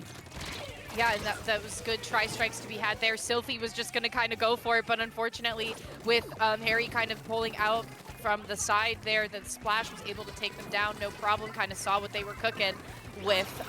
My Like Paradise having a lot more ink coverage now down onto this mid area. The Crab is going to come out there. Look, got eyes on Sylvie. They also have eyes on Dindler in that corner, but Dindler's going to successfully jump out of there, which is going to be really crucial for them, especially because I think Octopi really has to utilize this Kraken in order to make their pushes. Yeah, it's and Kraken unfortunately isn't the strongest special in the game. It's a lot of commitment, and if you don't end it in a good spot, it is a death sentence. It's really even in mid now. These teams have been really struggling to get any footholds. There have been opportunities, but not enough capitalization on them. And Octopi is being pushed pretty far back here by this Crab Tank. The Kraken trying to disrupt things, trying to get a pick, which it does on the Splash, crucially. 2 down on the side of My Like Paradise, and that looks like it's going to be another failed push attempt. Yeah, My Like Paradise had kind of something going there. They had a lot of ink leading up to the basket, but Octopi's defense is just unbreakable right now. You have Magic moving forward with this Inkjet. They do have a power clam online. They are looking to try to make an entry here. Sylphie going down, though, having to throw the wall out for a little bit of extra defense, a little extra umph, but all 3 members, unfortunately, getting pincered in that bottleneck kind of situation. So, causing Magic to retreat. My Like Paradise now reversing the tides, having a power clam of their own online, also having that bubble out to kind of save some space for themselves for defensive maneuver, but Dindler's going to go ahead and just break that mid-Kraken form. The Crab Tank and the Tri-Strikes are going to come out to clear this basket area right now, and you can see Harry's trying to break in there, but oh, so close. Unfortunately, not quite enough. Actually, Harry, excuse me, I switched my players around. Harry's actually going to come around for the flank and pick up the power claim that made it that far, but unfortunately, there is going to be no follow-up from My Like Paradise. But that might be all that they needed with only a minute left on the clock. Octopi now just have access, as long as they don't pick up that pity, to overtime. However, with how much these teams have been struggling this entire time to get in at all, 1 minute is not a lot of time to get something set up here, or especially once they're already 2 down. Dinlayer is going to be over here fighting with Golub, going to be end up picking off, and so that is most of Octopi's mid control gone. Only Magic out there enforcing mid, as well as the Charger, who is going to pick the crucial pick on the Glugas. 2 down on the side of My Paradise does mean that Octopi is going to have the opportunity to push here if they play their cards right. Yeah, that was a really good pick too, coming out from Sylphie before Goldeb's wall even hit the floor. They were able to take them out successfully with one snipe there. Deco trying to look around, maybe shark around for a pick, maybe looking to see if they can do some tick damage for their teammates, but unfortunately nobody from Octopi is really coming down into this mid area. They do have that power clamp online though, so we will be going into overtime. However, My Paradise is in a really good position here. Octopi needs to come to them, and so they can't afford to lose any members on the field. 3 members of Octopi, though, going down in kind of one fellow sleuth there, leading eventually to the wipeout. So overtime is going to end here pretty soon, and they don't have a power clamp in their hands to keep it going, unfortunately. So My Paradise is going to be moving on. Not with a bang, but with a whimper, but My Paradise does take it. That was a very, very stally game. Not a lot happened that entire time. Well, I mean, you can argue that there was a bang because the Booyah Bomb did go off, but... Yeah, there was a lot of fights, though. There was a lot of really good one-on-one, two-on-one fights happening, but yeah, just a very low-scoring game because once it seemed like both teams had the opportunity to try to score, the other team was pretty much to respond to that happening. So it made it difficult. A very, very low scoring game made it very difficult for people to try to get something going. Yeah, that's something that can happen with Clan Blitz. Clan Blitz is very volatile in terms of what you can expect from it. It can either be super push heavy where teams are getting pushes left and right, maybe with a follow-up, maybe with not. It can be like a match we saw earlier where it just gets knocked out almost instantly because a team is just able to get that sustained long push, or it can be like this where we saw one single score the entire game. It's just, you never know what you're gonna get, and that's kind of what makes it exciting to me. Yeah, I agree with you there. But today for SCC, that is going to be all for us. We're moving into round 2, and your next match is looking pretty fun, folks. You're going to have Dark Masters versus Shiba Gain. We have Genie and J-Man coming on next. But I gotta know, where can the good people of the computer world, the Twitchverse, the universe, the Splatoonverse, where can we all find you? You can find me on Twitter, Twitch, and Tumblr, because Tumblr is the superior platform that we should be moving to. That's my hot take. At WeSlider. All 3 of those platforms, you can find me. And Saf, where can they find you? You can find me on Twitter at Safirea. That's 2 P's, 2 A's, at Safirea. I'm a really big fan of your Tumblr movement, so I kind of want to join you there because I feel like I'm an ex-Tumblr user, and now I'm thinking about reigniting that and bringing that back into my life. And I don't know, you kind of just gave me the push to do that. But the only real reason I moved away from Tumblr is because the entire competitive community is on Twitter. That's the only reason, and so I'm enjoying it. Yeah, that's fair.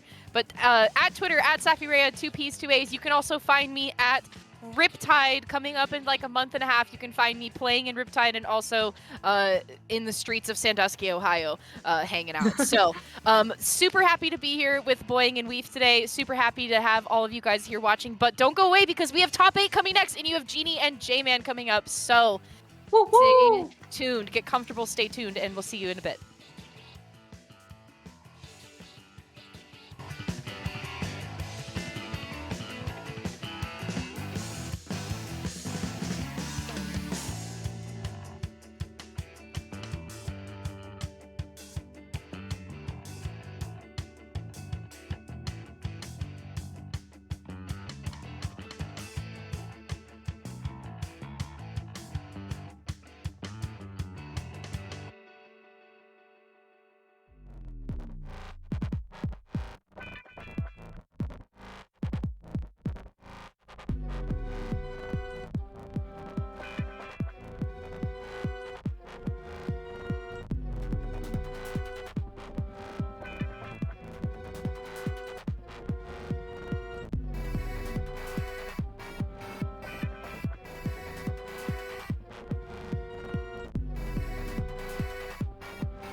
Welcome back, everybody, to the third tournament of SIC Season 7. I am CAJ Man 777, joined once again by Genie7. So we got a lot of sevens here in the room, and we're going to be immediately getting into round 2 of our top cut. This is now top 8 to grand final, and we're going to be seeing Dark Masters versus Shiba Gang here, Genie.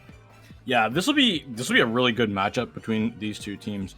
Both coming off of Shiba Gang coming off a win, Dark Masters coming off of a bye. So we're gonna see if Dark Masters can take some of that time, because I know they finished up in their group stage pretty quickly and pretty handily, only dropping zero games. Yeah, they didn't drop a game. Yeah, Dark Masters did not drop a game in groups. Shiba Gang, of course, did end up dropping one set, and I believe, if I'm not mistaken, that was in round 2. No, it was actually their round 1 against Great Question.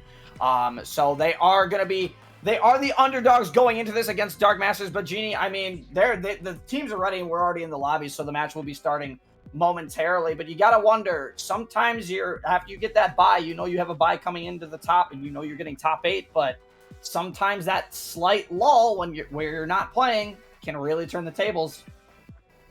Yeah, this will be. I'm looking at this map pool here. What we've got: zones, Hagglefish, Inkblot, Arctic Harmony, Tower Control, and then Rainmaker, Manta. Those first two, it's pretty much every counterpick map in every tournament ever. Very, very classic combination. But it actually favors Hagglefish. Zones is the first map. It actually favors teams who run that ballpoint currently. The inkjet routes, being able to go up onto those stacks on the right side and the left side of the zone, are really good. I've even seen teams I know AR Alliance Pro have pulled out double jet in the form of having a Nova. But if you have as many jet weapons as you can get, the better. And looking at Inkblot, I've even seen Rapids come out on that map.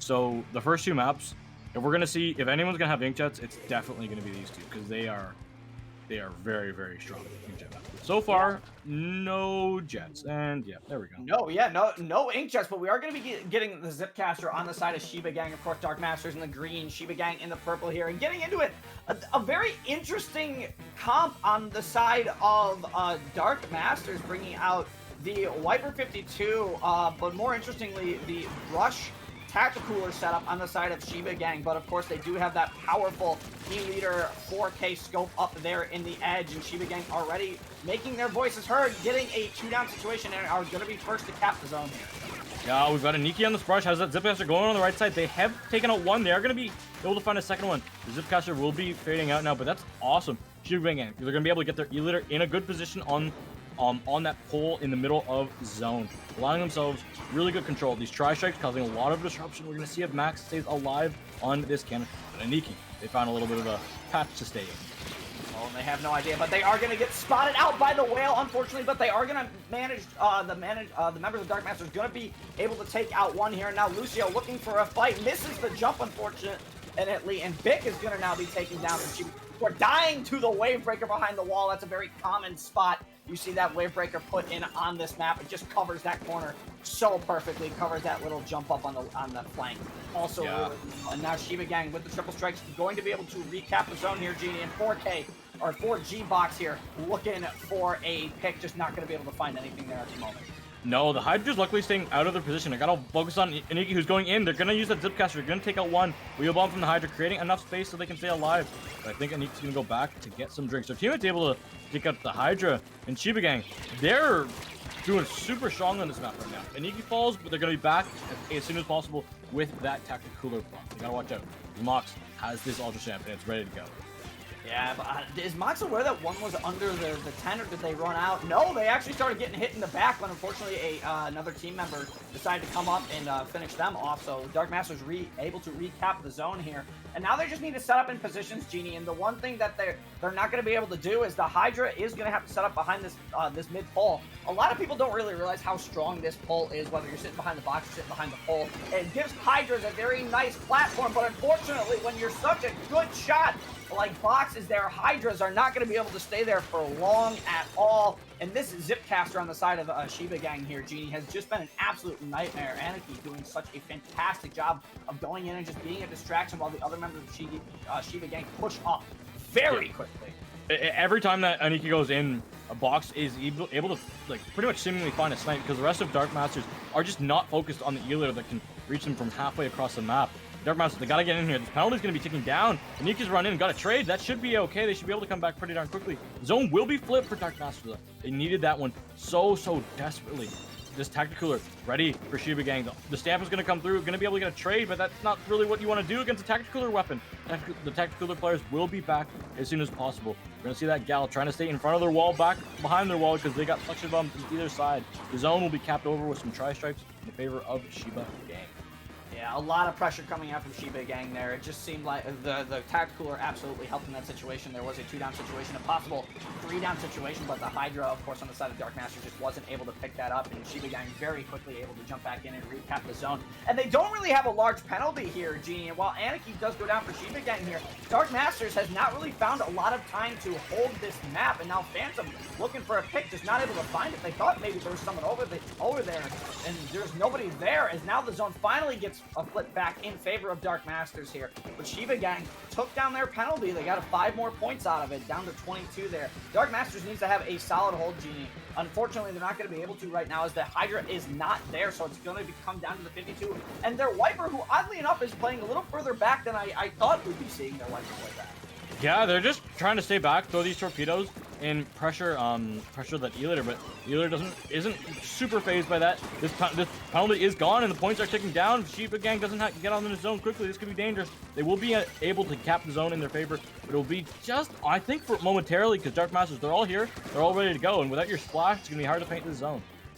Yeah, it's going to be very hard to paint the zone, but 4G box, I mean, when you're an E-Liter on this map, especially on this blast tank, it is so hard to push up on the map, but of course the Killer Whale and some Tri-Strikes are the answer to that, as now members of Dark Masters able to push back into their zone, Genie, but they still have yet, I feel, to kill any more of their penalty than we've really seen. Sure, they got a couple more points there. I think they were sitting at 62, but every time they're ending up with this 30-second penalty, they really need to hold the zone and push back in. With 5 seconds left on the clock, this is going to be it. They need to cap zone. They need to find a pick, and I don't think they're going to be able to do it in time, and they're not able to. So Shiba Gang able to hold on to game 1 in our top 8. Yeah, just the complete distraction and the fact that the E-Liter versus Hydra matchup on that map is terribly in favor of the E-Liter. The Hydra just has nowhere to stand. You think that you were talking about that pole in the middle. E-Liter's wide hitbox of its laser. The Hydra can stand charging up behind that pole, but it just can get shot even no matter what angle it is. The E-Liter can just find the pixel and just hit it. That's just the strength of it, and unfortunately how slow the Hydra is. If you're gonna play Spotlight, you're probably gonna have to play ballpoint against an E-Liter or swap off. It will always be a natural enemy. Yeah, ballpoint is one of those weapons, Genie, that I know we were talking about a little bit as this tournament was going on, and we haven't really seen as many of them in the tournament as I was expecting. Ballpoint is, we talked about it having one of the best kits in the game right now. It has incredible supportive options as well as incredible backline capability with its dual fire modes. And that Inkjet has become a staple in Splatoon 3 since the last update, and you tend to see a lot of teams, especially at the higher levels, running at least one of them now. Yeah, it's big. Inkjet's biggest counters have changed. Due to the fact of how Inkjet maneuvered, why Inkjet became so popular, was Inkjet didn't do anything against Crab Tank. You could direct it, and you could direct a Crab Tank, and it would take, I'm pretty sure it was 3 or 4. Three or four directs, depending on object shutter or not, to be able to take out a Crab Tank, and that was not worth it. Also, Crab Tank was just going in and out of ball form so much faster that you would just get taken out of the sky.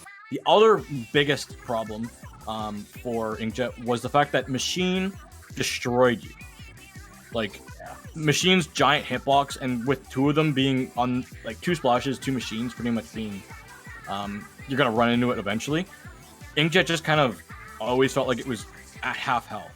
So Yeah, you were never in a safe spot with the Inkjet there, and that's why we have seen a bit more of the rise of it. The biggest enemy of Inkjet now is, believe it or not, Genie, you and I talked about this, it's Killer Whale, mainly because it kind of keeps up with the strafe speed of the Inkjets here, but we are going to be seeing no Inkjets getting... Yeah, one Inkjet. Lucio's on the Inkjet of the try. On the Inkjet, on the try, actually. Yes, you're right there. We are going to be seeing at least one Inkjet come into tower control, but a very quick snipe coming out from 4G Box onto, I believe that was maybe Lucio going down first on the side of Dark Masters.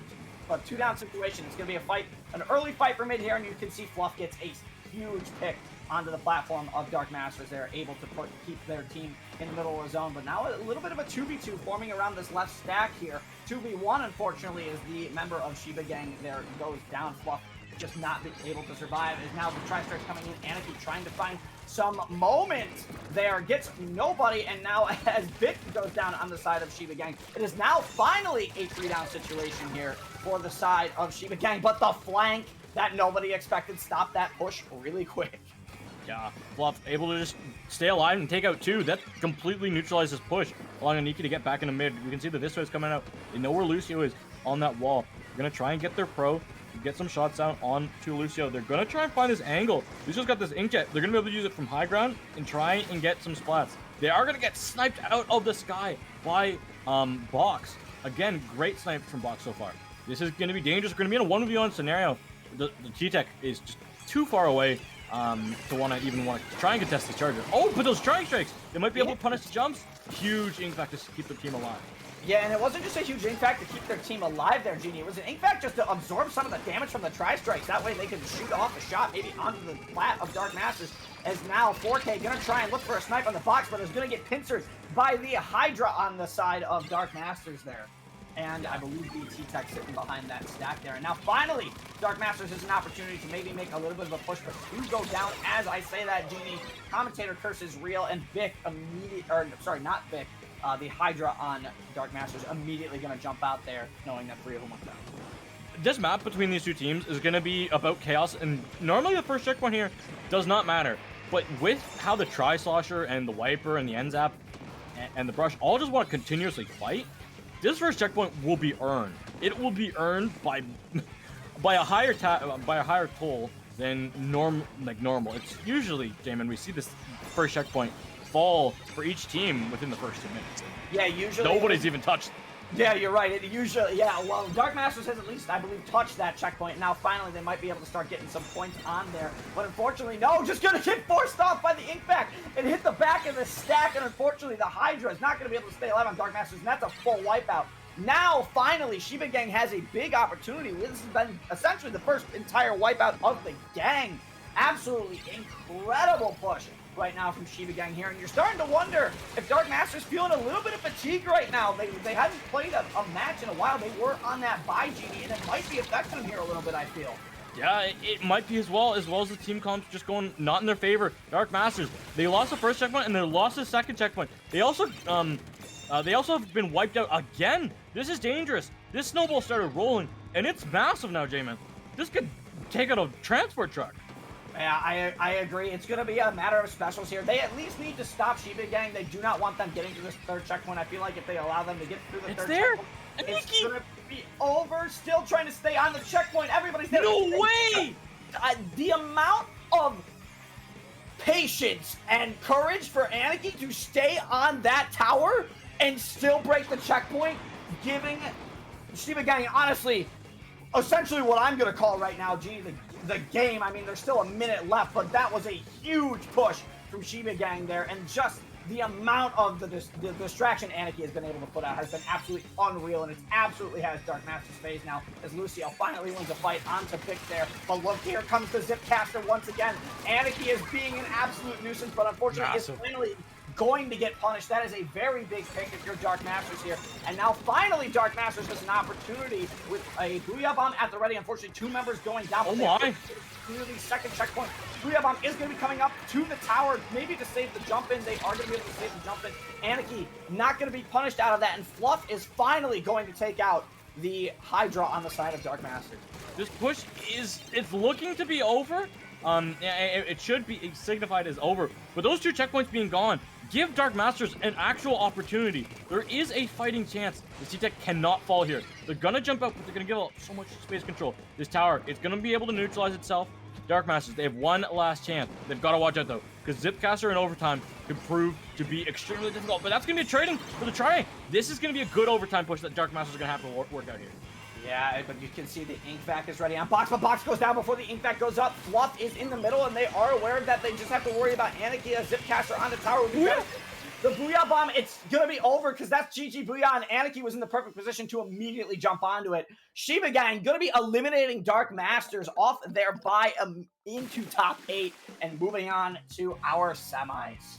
My goodness, Shiba Gang, they took the ideas of this map, allowing the scrappy fights just to continuously happen until they found an opportunity off of a wipeout to find a second wipeout to push the first checkpoint and second checkpoint down. And Aniki's sneaky gameplay coming up clutch to break the third, as well as masking themselves through a Booyah smokescreen to seal off the game in overtime. Honestly, I felt like Aniki was just the difference maker in this series against Dark Masters comp. Again, Hydra Brush matchup with the Zipcaster can be annoying because even if the Brush doesn't necessarily take out the Hydra, if you force them to use their charge on you, and then the Brush just leaves, the Hydra can't get a charge back very fast. It's it is the slowest backline weapon in the game at being able to like fully charge itself. And you're right, Genie. While it is strong, if you waste that full charge, as you said, I mean, it plays into the other team's favor, and we saw that there.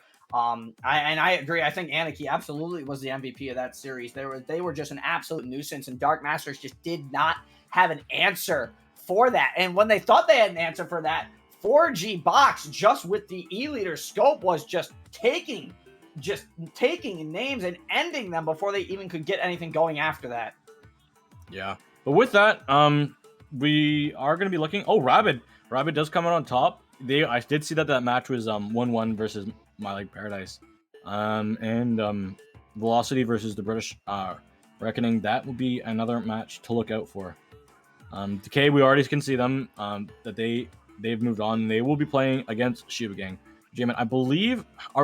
Do we know which match we're headed to? Are we headed to match 2 or match 1? We are going to be headed to the other side of the bracket, so we will be seeing Rabid in our next game here. And it looks like the score actually just updated as we transitioned here on stream. Rabid is going to be playing against Velocity. Velocity taking a 2-0 over the British Reckoning. So that is going to be an incredible match that we're going to be bringing to you momentarily. Yeah. But with that, we will catch you on the other side of the break.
Welcome back, everyone, from the break.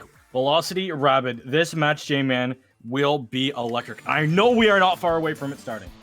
No, we are not. We are less than 30 seconds away from this first match starting, and starting off this rotation, this best of three, we're going to be going to Clamblitz on Museum d'Alfonsino.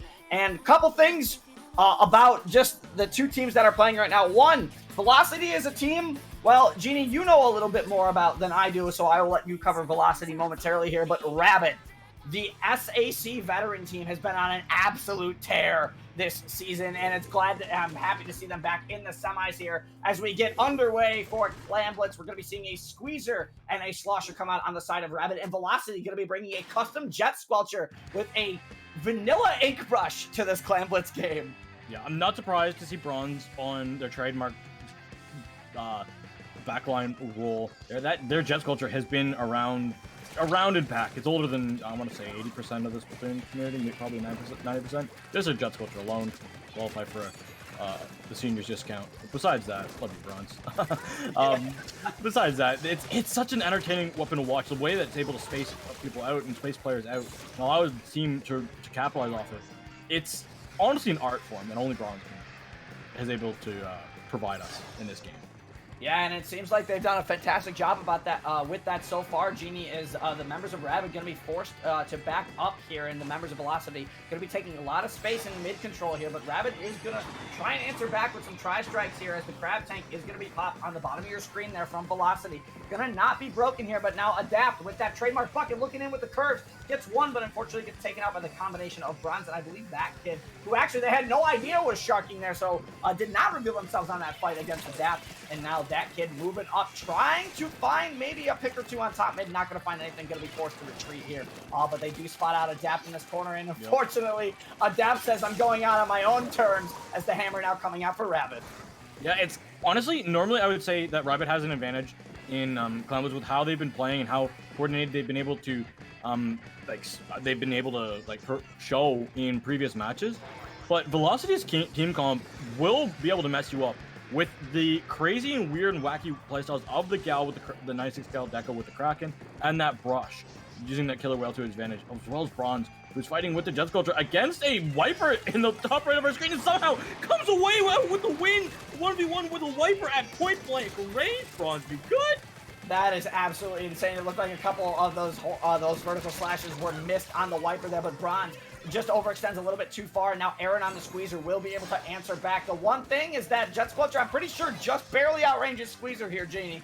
So Jet Squelcher's got a little bit of an advantage against that Squeezer here. As now the Inkzuka coming out, aiming for Bronze, finds no hits, finds nobody with that Inkzuka, so that kind of just goes to waste there. And unfortunately, the members of Rabid are going to have to fight, but Bronze goes down on the top of their plat there, Jeannie, to who else but Adapt, and now the hammer finally coming in. I believe that is Candy moving in. Going to be able to find maybe one pick. Can they get another? No, not going to be able to. And then they are going to fall on top of the plat to the Crab Tank from Sam. Velocity's chaos that they've been able to ensue in this has been throwing Rabid's game off. Rabid usually wants to get in your face, get their specials, and just start steamrolling you. That's how they play, especially with this comp. And so far, Velocity's been doing an insane job at doing that. As soon as I say that, though, Commentators curse Velocity into absolute oblivion. Is Rabid able to find an opportunity, break the basket, and get a small little lead all the way down to 71. Probably going to be able to find some more because they got members here on plat going underneath the spinner with more clams down to 62, 59, 56 before getting shut down. I don't think they're going to have any clams, and what jumps out like that, jumping out, that signifies the ending of a push.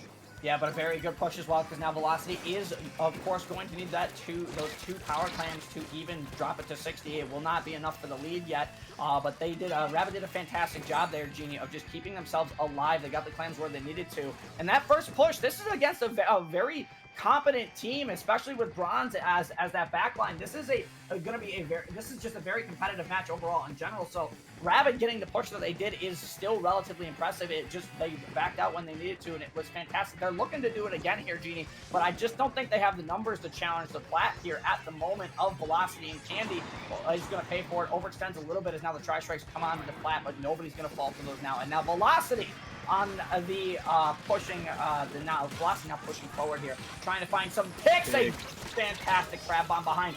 but Candy comes from behind with the wiper, and that is going to be essentially the anchor, the pseudo anchor that's not named Bronze on the side of Velocity, but Velocity finally gonna be able to break the barrier with that one, Genie. Yeah, they broke the barrier. They're gonna try and get some more clams in. I don't know how many they have. They've got a power. It won't be jumping in now. Sam's got to stay alive with this, though. There's 30 seconds left now. They don't have a pity that they can fall back on. If they lose this, they've got very little opportunity to really make one. Make another power climb. We do see the Kraken, and the jump going to be coming in from Sam. They're going to try and hit this power climb into the basket. They're not going to be able to. The bomb was timed absolutely perfectly by Adapt. Almost frame perfect moment that you can do to shut down the power climb jump. The bomb can explode and stop that, and that's exactly what we saw from the Adapt. Yeah, but they do, Velocity did in the back there, Genie, I'm pretty sure either they held on to their power climb there or they made another back at their spawn, so this game isn't going to be over yet. It's now Dat Kid moving in, the jump going to come in. That's really big because they had no idea that was there. Sam comes in, they get the clam, but unfortunately they don't have enough clams right now to score. 3 down. It all comes down to Yata, who doesn't really have a lot of time, and the clams expire right in front of them, and that is so unfortunate because that will mean Rabid will definitely take this first game here, Genie. Yeah, going off of what maps I'm pretty sure we've got next. That was a map that I felt like Velocity kind of needed because Zone's Mako is the next one, and I don't know if anyone's ever played against Adept Slosher on Zone's Mako, but it's a treat to see. It isn't. You don't want to fight it. I also want to go back to that one play, Genie. I think the bomb actually exploded a little bit early on that wall. It might have been a frame perfect bomb. You know what else was there in that push that Velocity tried to get their clam in? You want to know what blocked that? The crab or cooler? There was a Tacticooler sitting right in front of it. Wait, really? I didn't even see that. I'm almost positive there was a cooler like slightly to the right, and I kind of want to go back and watch it to make sure my eyes weren't deceiving me. But that cooler might have just straight up blocked the throw, which is hilarious if so. I've never ever seen that interaction, so like it would make sense though if you can't throw a power climb through it. I don't know. I should try that. Then again, I don't have a weapon that actually I have Zap. I guess try that with some friends. We all have that backup Zap in our back pocket somewhere. Yeah, that Zap for me has. Last time I played Zap competitively, actually I played it in S2, but the last time I truly like played Zap, it had Echolocator. Oh God. Oh yeah, we're old. Oh yeah, we're old. As we immediately get into game 2, Zones, make them out, and you're right, Genie, Adapt is going to be a problem here, especially on the Slosher. Adapt also is a master of curving sloshes, and it is going to be matched by a Slosher on the side of Velocity, but not just any Slosher, it is Inkjet, of course, so we are seeing the Inkjet on the side of Velocity come out here, with no Inkjet on the side of Rabid, but I personally don't think they're going to need it here. No, lots of splash rolls in this match. Rabid, I know with the Gal and the Squeezer combo, they love to rocket. With having just 2 bombs. This zone though, Velocity's gonna be able to come through it, be able to get around those splash rolls. So you can see them. They kind of create this nice little like blockade between the pillow and the 2 blocks on the right side. So Rabid can kind of control it in the neutral fight. And so far, they use that to their advantage. And a massive trade on the Inkjet from Candy on that 52 Gal. Yeah, that's an unfortunate situation for Dat Kid there to be in, popping Inkjet and immediately going down. Yes, it was a trade, but unfortunately you gave Rabid so much space to work with, and now Adapt doing what Adapt does best, throwing tri-strikes, trying to camp the ledge, but unfortunately Yata moves up with the 96 and quickly shuts down Adapt and gets another solid pick. They know the jump is coming in. Candy goes down. That's 3 for Yata there, and the 4th one, I believe, died early, so this is going to be a full pushback in from Rabid here, and now Velocity has a moment here to take some space, and Bronze do be sitting, of course, on that stack, Genie, but I don't think they're at least aware that the Adapt is sitting up there in that corner. The Crab is being popped, and now Adapt trying to make their move at the top of the screen, gets traded out for the Crab Tank on the side of Velocity. Now Velocity has the lead here, Genie, but Rabid... That kid got 3! Oh, no way! Unbelievable!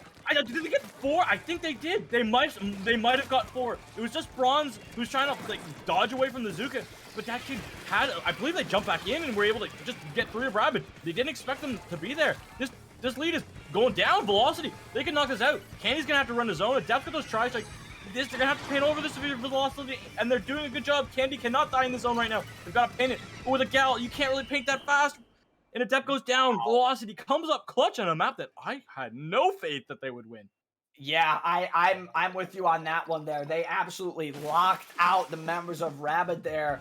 And I think you're right. I think that kid showed up and just was an absolute menace there. As you said, possibly getting 3, but let's not forget about the 96 getting the 3 picks early for Velocity that allowed them to push up into that space. But wow, that was an absolute lockout from Velocity once they had the zone there. And just Rabid could not find an answer, Genie.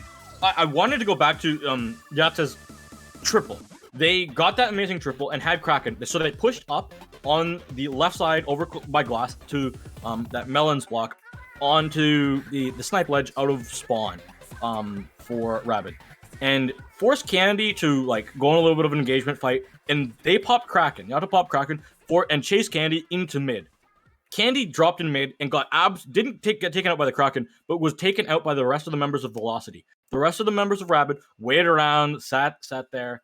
They were able to get Dat Kid pretty early on in that fight, but because Dat Kid got splatted early in that trade with Candy, when they jump back in, the members of Rabid thought it was all safe, just bronze. Let's pop a Zuka on them, and Dat Kid was able to go super mode on that.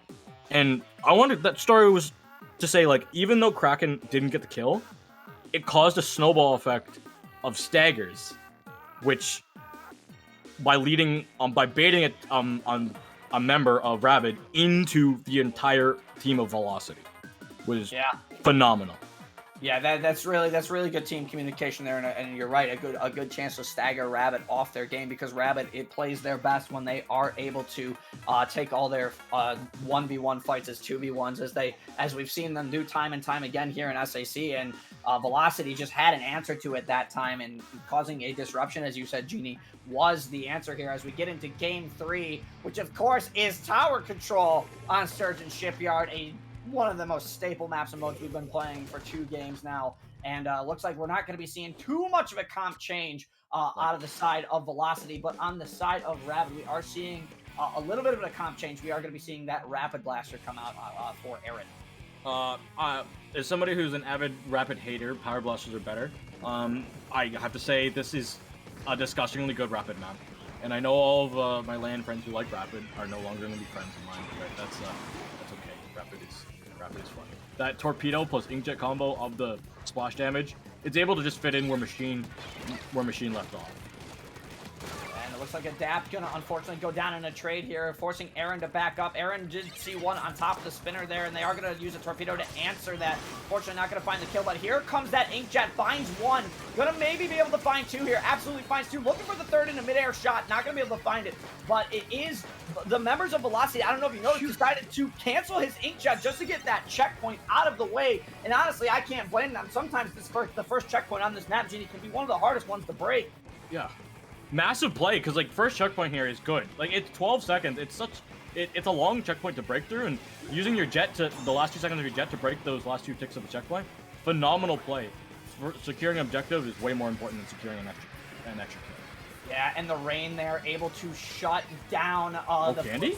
Rabid there, but now Candy moving in backline territory here. Gonna cause a little bit of a problem. Let's see if Bronze wants to take the fight. Opting to, but Candy is just waiting this out right now. They have confidence in their team to win this fight in mid, but it seems like Candy might be starting to get more than one player here on them. If you're Velocity here, you gotta clear this left side. And Candy's so close to a whale that if Candy doesn't go down, you are going to see that whale come out, and it is going to go on the crab tank.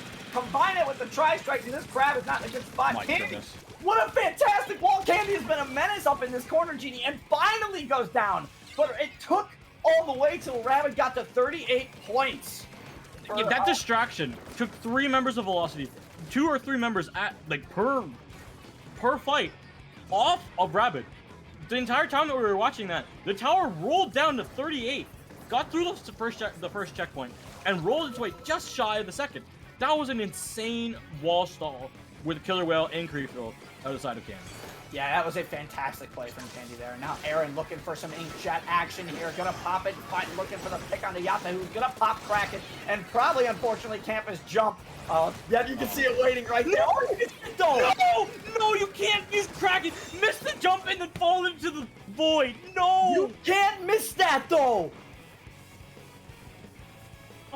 Oh my God, we're just. That's like missing a layup. It's like missing an empty net. That's tough. That's tough to recover from. Oh no, that is very tough to recover from. Genie, I left speechless for a good 7 seconds here as we witnessed the inkjet fall, and now unfortunately because of that, Rabid is taking absolute massive advantage here. Aaron, of course, popping another inkjet, looking for the pick on the bronze, finds the pick on the bronze. Unfortunately goes down for Sam there. It comes down to Adapt, getting some jumps from the teammate back in. Candy's back in, Squeeg is back in, and now they're looking for some more action. Rabid does not want to give up this corner right now, and honestly, I don't blame them. You do not want Velocity getting back in, and it looks like Adapt spotting out the flank is going to find it and almost fall off the map, it looked like, for a minute. Oh yeah. They don't have the extra frames of Kraken. Kraken has this weird property. I've noticed that even though you're in Squid form, you're like more in Kid form and transitioning away from the Kraken form. The game likes to still count you in Squid form, so you fall through grading. So that's I'll give that one to Yada. It's a confusing thing. Even though it looks like you can stand on it, you can't actually. Yeah, and that can happen from time to time. And now look at Yata looking around. I don't think they're aware that Candy's actually here. Now Candy's gonna run in, manages to find so close at least, which isn't bad. They are gonna manage to find 2 there, and now Squeak moving in. They have to challenge Bronze here. They are gonna push Bronze back to mid, but Bronze is gonna be the one who gets on the tower. Aaron goes down. That's really good, big damage if you're Velocity right now, and it's a 1-point game right now. There's a fight happening just in mid, but Bronze is just opting to hold back, and honestly, this is such a smart play from Bronze here. Don't overcommit, especially in that tower. That's a really weird angle that you don't want to get hit from. And Velocity, full press. The storm is coming in. This should be the lead for Velocity, and it will be as they're finally at the second checkpoint. 3 members of Rabid go down here, and Velocity looking to play. Aaron. And Aaron's gone. That's going to be a bomb off the shield. Sam's going to go down off the bomb from the crab tank. But that's fine. 15 seconds left. Velocity. They've got an insane advantage. Now all they need to do is make sure that they get a special. Especially if they get the 96's Kraken. All of Rabid's focus has to go towards shutting that Kraken down to go up tower.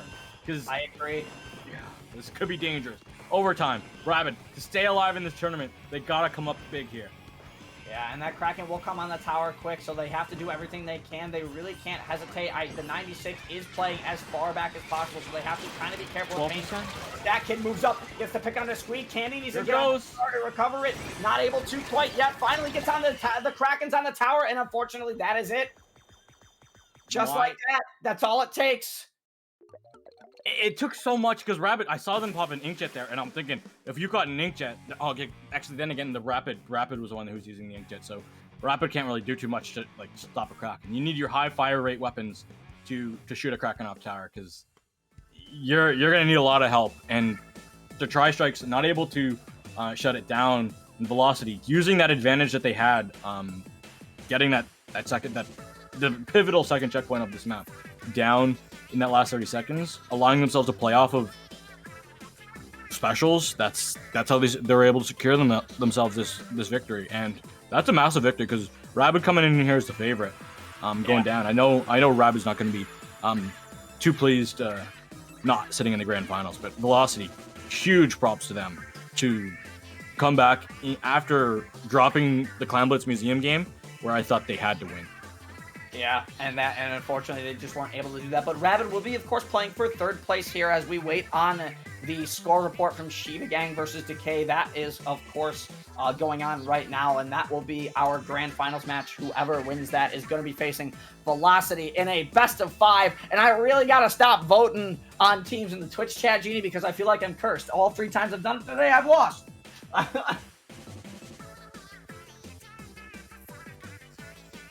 Yeah. So I'm just looking at it, and we'll have a second. I'm gonna try and see everybody if we can get ourselves in for game 2 of the Shiba Decay gang, because at the moment, they have not. So with that, we're gonna go to a quick break, and we might be able to sneak an extra set in here for you guys. But if not, don't go anywhere. Velocity will be waiting on the winner of that set to see who's crowned for today's tournament winner.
we're back.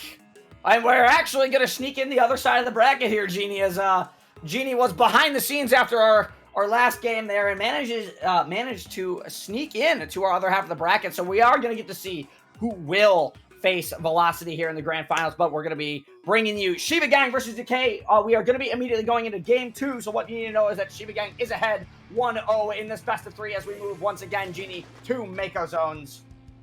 I do know that we did have some technical issues in this match already, which is why it was a little bit slower than our other one, which got all the way to game 3 and overtime. But that's a-okay going in here. We do have some change up for Shiba Gang, but this is an interesting matchup because we've got double brush, the matchups of the brushes, which is not a matchup that you very rarely ever see. Yeah, 2 Octobrushes against each other, and especially 2 players high skill as this, is Anarchy is just like, yeah, I'm gonna run into your spawn. I don't care, just to build up a zip caster, because you know that's up. They have no idea that Anarchy actually ran all the way into their spawn today. Well, unfortunately for that, Anarchy is gonna get punished very quickly by the sloshing machine. That's probably the one weapon as an Octobrush you do not want to challenge. Interesting fact about playing with a brush. If you play with a brush, you know where the brushes like to go because you see where your teammate goes over. So that's a disadvantage for both these brush players because both teams know how to play with and kind of against a brush. So that is something to watch out for. So they probably knew Aniki was behind. Oh yeah, absolutely. But unfortunately, 3 members of Decay go down, and Shiba Gang finally is going to be able to get their first control over the zone here. They are going to quickly move up to take space, but Anarchy is going to get punished. As now 4G Box, by the way, is playing ZF and not an E-leader here, and I really like the pick of the ZF Scope here. And I've noticed they've been playing Scope more than the original, and this Booyah Bomb is going to go down. What a great tri-strike placement from 4G Box there. The Booyah Bomb just gets absolutely shut down on the side of Decay, and the tri-strikes are not going to be enough to decap the zone. Decay goes 3 down, and Shiba Gang delayed wipes Decay. What a great hold here from Shiba Gang. Yeah, Shiba Gang doing insane work right now. They're deadly close to being able to take this lead. They're going to be able to have Decay's missiles come out relatively soon, and there they go. The lead is going to be swapped over in the side of Shiba Gang's favor, but how can Decay use that to their advantage? I see Aniki coming from the top side. They're going to come from the left side. Are going to be able to take out one? Are they able to find another? Not quite. The zone will be able to be flipped in Decay's favor. So that's the most important thing for Decay. They can fight another fight. Yeah, they can fight another fight, but unfortunately, they really didn't get to hold on to the zone there too long, Genie, as of course, Anarchy has been a massive distraction that we have seen in our top 8 so far with these 2 teams going against each other. And that unfortunate pick on the side dying there is going to be Junkie. And while Decay is able to rehold the zone here, it forces Bic to pop this bubble, this big bubbler early, maybe to get some jumps in or just to hang on to the zone so they don't get pushed out the position. Hey, that's a very strong spot usually for Big Bubbler, but unfortunately Decay's paint pressure's too much and it's going to force Bic to drop back here. And now Decay on the front foot here with the penalty ticking down very quickly, but unfortunately their wiper is going to go down relatively early in their push here, just before their penalty goes down, Genie, and this is where Junkie's next play really needs to come in importantly here. And you might think, I wonder if Vic maybe knew that someone was up there, but look at Junkie's patience here. They know somebody's there, but they're just going to use their bombs because they know you can't run into a brush headlong as a junior. You can't really run into a brush at close range as any weapon. Hold up, the Splash was able to get 2 in that fight? That's massive. Yeah, that is what we call a splash moment for sure there, Genie. That perfect accuracy is just sometimes absolutely brutal, combined with that fire rate on these weapons, as now the wiper is challenging Anarchy on the side of Shiba Gang. Not going to be able to do it, and Shiba Gang looking to break their penalty here. The missile coming out from the wiper deco here is going to force the members of Shiba Gang to at least back up here, but the damage is done. More points were gained for Shiba Gang here. It's just a matter of can Decay make a solid push to get a hold, as Anarchy now challenging the wiper is going to lose that fight before immediately going down. Tad now trying to run away for his life, and Junkie looking for the pick there, knowing that Tad is sitting in that corner. They just need to be aware that someone's there. The crab tank is at the ready for Tad. I'm opting, we're going to wait to pop this. They might jump back here. Oh, unfortunately, did not opt to. 2 members go down, I believe, on the side of Decay there. The members of Shiba Gang retake control. That's crazy. Decay, they were 2 points away from breaking their penalty. That would have been massive. But now Aniki able to get Silhouetta with this Zipcaster usage, able to get out Junkie as well. The Zipcaster can send them back to the recalled location. Able to survive with drop. Roller cheeky. So cheeky. to pull out sometimes, but sometimes it's one of the smartest things you can do because not a lot of people... Some people run drop roller, but it's not enough as Shiba Gang once again is going to get a full wipeout onto Decay, and they are just going to hold this on, hold this pressure on the members of Decay right now. Decay definitely has one more chance here. There's 10 seconds left, Genie. I mean, they really need to make a play here, but Aniki is sharking in the corner, and they don't know they're there. They finally call it out. Aniki goes down, and that's a start of a big pick, but they need more paint on the zone. They are able to get the decap. Pick dies on the zone. The Booyah Bomb's going to come in, but that's not going to be able to decap zone, Genie. Oh, it barely is, but it's not going to be enough. No, it's not going to be able to cap it. And Shiba Gang able to come up with a 2-0 victory over Decay, keeping this storybook run alive. Doing a good job there, and that map was chaotic. Yeah, that map was absolutely chaotic. Again, another map that we saw, another Aniki pop-off performance. Yeah, and then they did a fantastic job, and so we will be seeing, of course, Shiba Gang go on to face Velocity in our grand finals, and Decay will go on to challenge Rabid for third place. So what we're going to do is we're going to take a very quick break, and we will see you guys for the best of 5 grand finals.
Welcome to the grand finals, ladies and gentlemen, of SAC Tournament 3. Welcome back from our very short break. We have our grand finals game going to be Shiba Gang versus Velocity. And this is going to be a pretty insane grand finals, I think, Genie. We have the one side, you've got Bronze and the teamwork that Velocity puts on display. On the other side, you've got the most relentless Octobrush I think we have seen in SAC in a long time in the form of Aniki on Shiba Gang. Yeah. And the match, just to confirm for everyone that grand finals is, because this was our last match, which we have up here, is Velocity versus Shiba Gang. This will be an interesting one. The first map. So first of all, we got to go over best of 5 now. We are out of the best of 3s. Best of 5. We start on Zone's Inkblot, and the rest are counter picks. And knowing that we have 2 teams with unique compositions, counter picks are even more important in my opinion here. Yeah, I also think while we will be seeing some of those staple counter picks, Genie, I also think we might be seeing between these 2 teams a little bit of a curveball in between both of these teams. I wouldn't be surprised if we see a map mode counter pick out of our list that you or I were not expecting. But yeah, Genie is right. This is, of course, a counter pick format. And just to go over the rules of that, of course, I believe we start on splat zones. And if you win the mode, you cannot play on that mode again. So it's only modes that you've won on that you cannot re-counter pick if you were to lose the subsequent game. You have to win, of course, each individual mode. So essentially, you got to win 3 different modes on if you trade 3 different maps. If you trade back and forth. If you trade back and forth. And of course, it is going to be Splat Zones Inkblot Academy for our first game into our grand final series here, Genie. Honestly, a pretty even map for both of these team compositions, I would say. I would actually tend to agree with that one.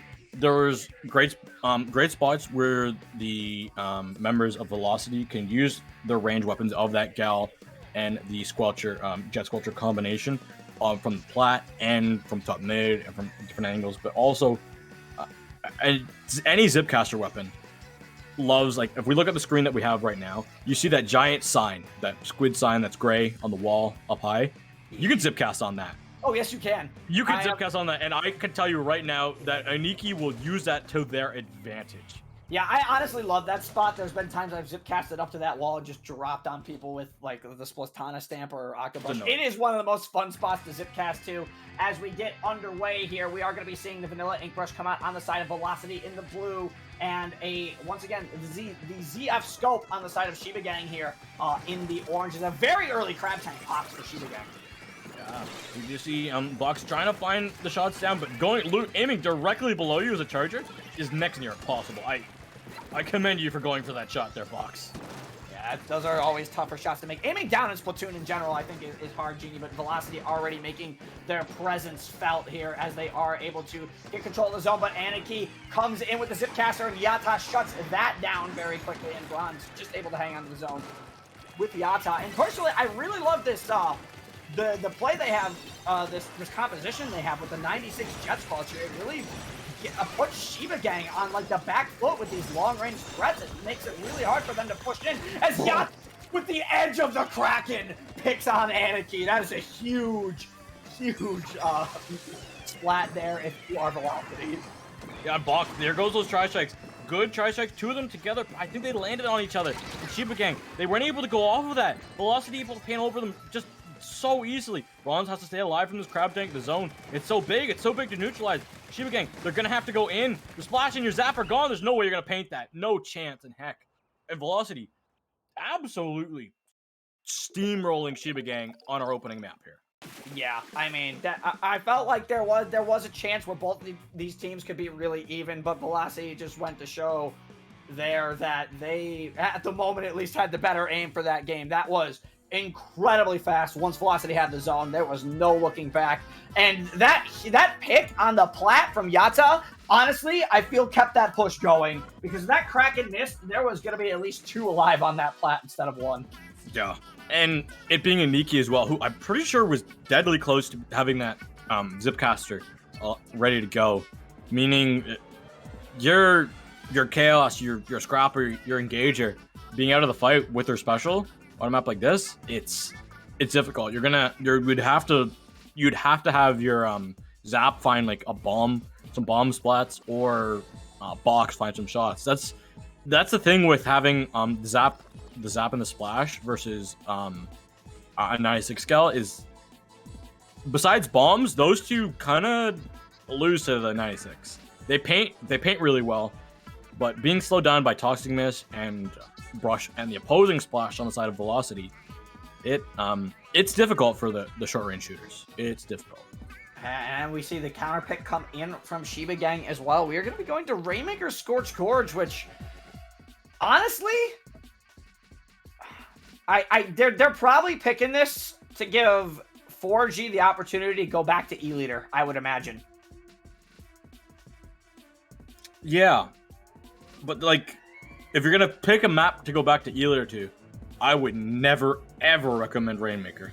I would recommend Clamblitz and Turf War before I recommend taking an E-Leader or Rainmaker. Yeah, and I honestly, I'm obviously there's good spots to zip cast as well here, which plays really well into Aniki's favor.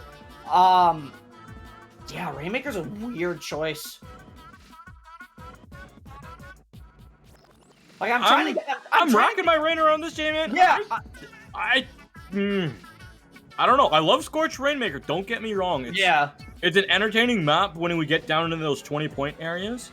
Once the first 2 checkpoints are gone and we really get to open it up because of the natural high ground that defenders have. Yeah. But, like, this is a dangerous pick for Shiba Gang. I agree. I think if Velocity kind of stays a similar comp they played, having a bit more range, I really think Shiba Gang will struggle to get in. And no, we are not going to be the E-Leader, but it is going to be the Ink Vac coming out. And Bronze, what is this comp on the side of Velocity here? Bronze is like in X-Rank. I know people don't often look at the X-Rank stats, but for under Tri-Stringer, Bronze is oftentimes seen at #1 in multiple modes using that weapon. So I would absolutely believe that, but I gotta admit, I did not expect to see a sploosh today, Genie, in our grand finals. Hey, yo. I love that Velocity did not care about the opening pop at all. They said, yeah, we can't pop this. They move faster, so let's not pop this and get picks. And they did that early, but unfortunately, it seems like they are kind of faltering and losing a lot of mid-spaces. Sam is going to be forced to jump back out. And now Shiba Gang, of course, is going to be picking up that Rainmaker and trying to make that push to that first checkpoint there. Unfortunately, that kid gets the pick onto the corner. Another Kraken coming out for Yata. Fox in a very bad spot here. Fires a Rainmaker shot. Gets nobody in. Gets absolutely collapsed on by Yata and that kid. Yeah. We're going to be seeing the sploosh and the splash.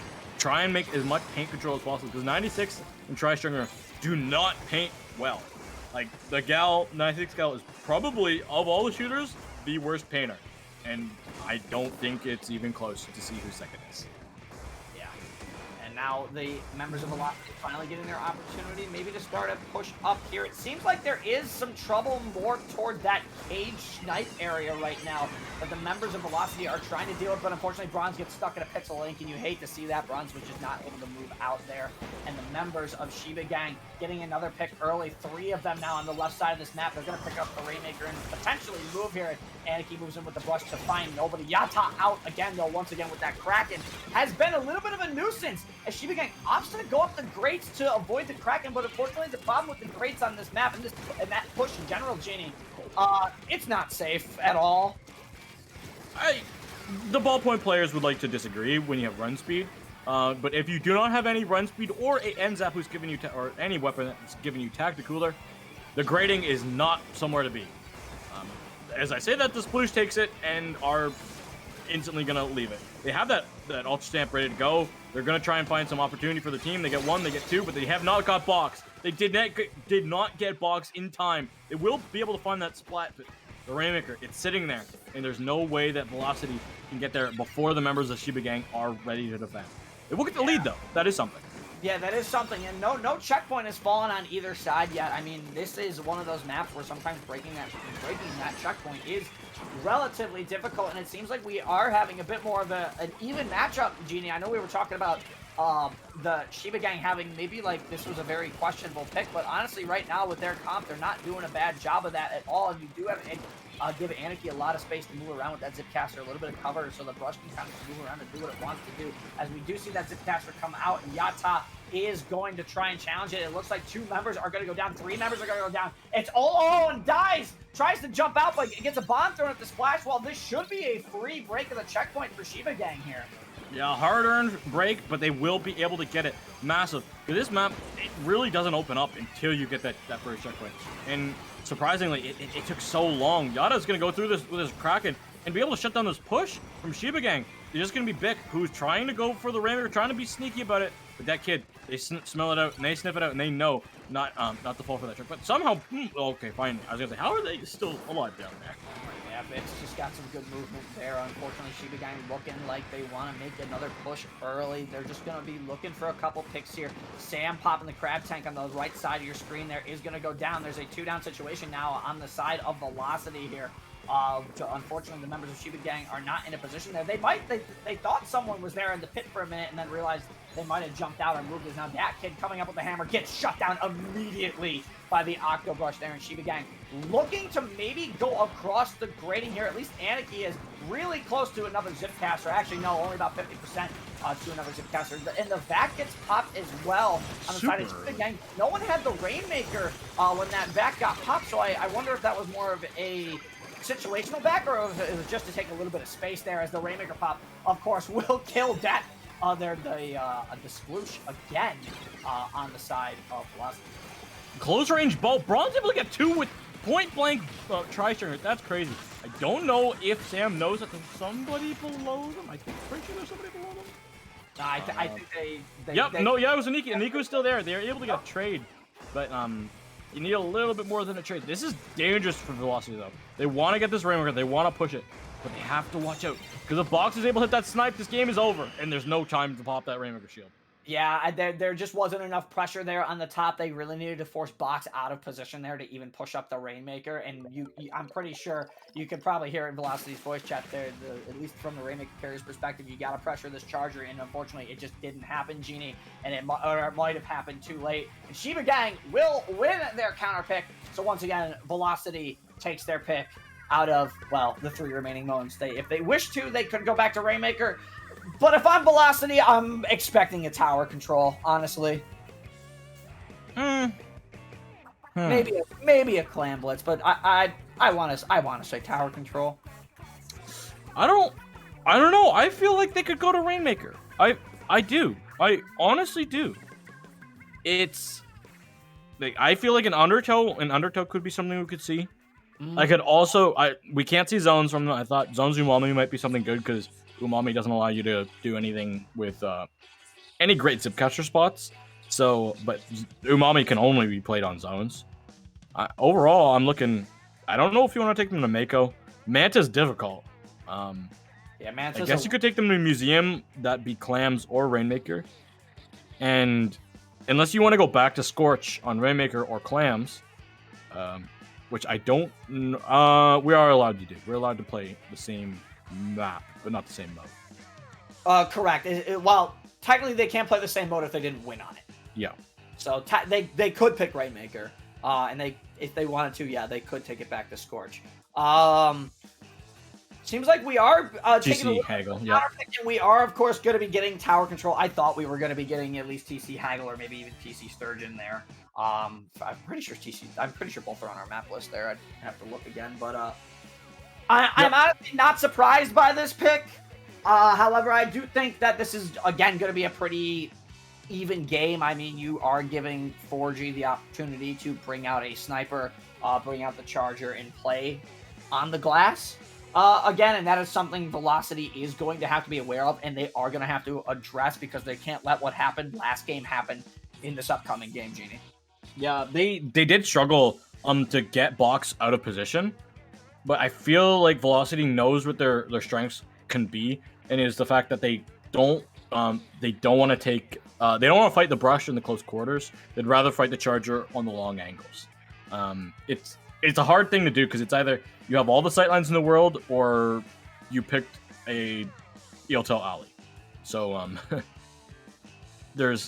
it's pick your poison for Velocity, and this is the one they picked. We'll see if they can come up clutch on this map to start the trading effect between map modes. Yeah, and we are going to be getting to the game momentarily here. I honestly, like, I don't expect to see much change come out of the comps from, like, either side here. I think you can play pretty much a really solid variety of weapons here on Hagglefish. I wonder if they picked it maybe to kind of force Anarchy into a bit more open spaces as well as you said, force the Charger into a bit more open spaces or more predictable angles here if you're the members of Velocity. But we will have to see as we get the look at Shiba Gang's team here. And yeah, no, not really seeing too many comp changes here on either side, really. Obviously, the Sploosh going back to the Brush. But Bic pulling out a Forge Pro, which I don't think we have seen from them, at least in this top 8. I could be wrong. We saw it on Inkblot, one of their Inkblots before. The Inkblot Tower Control set, where they were able to throw that Booyah Bomb. Yes. But overall, realistically, as much as I love Pro, it's unique, let's just say. It's on the struggle bus, I'll admit it.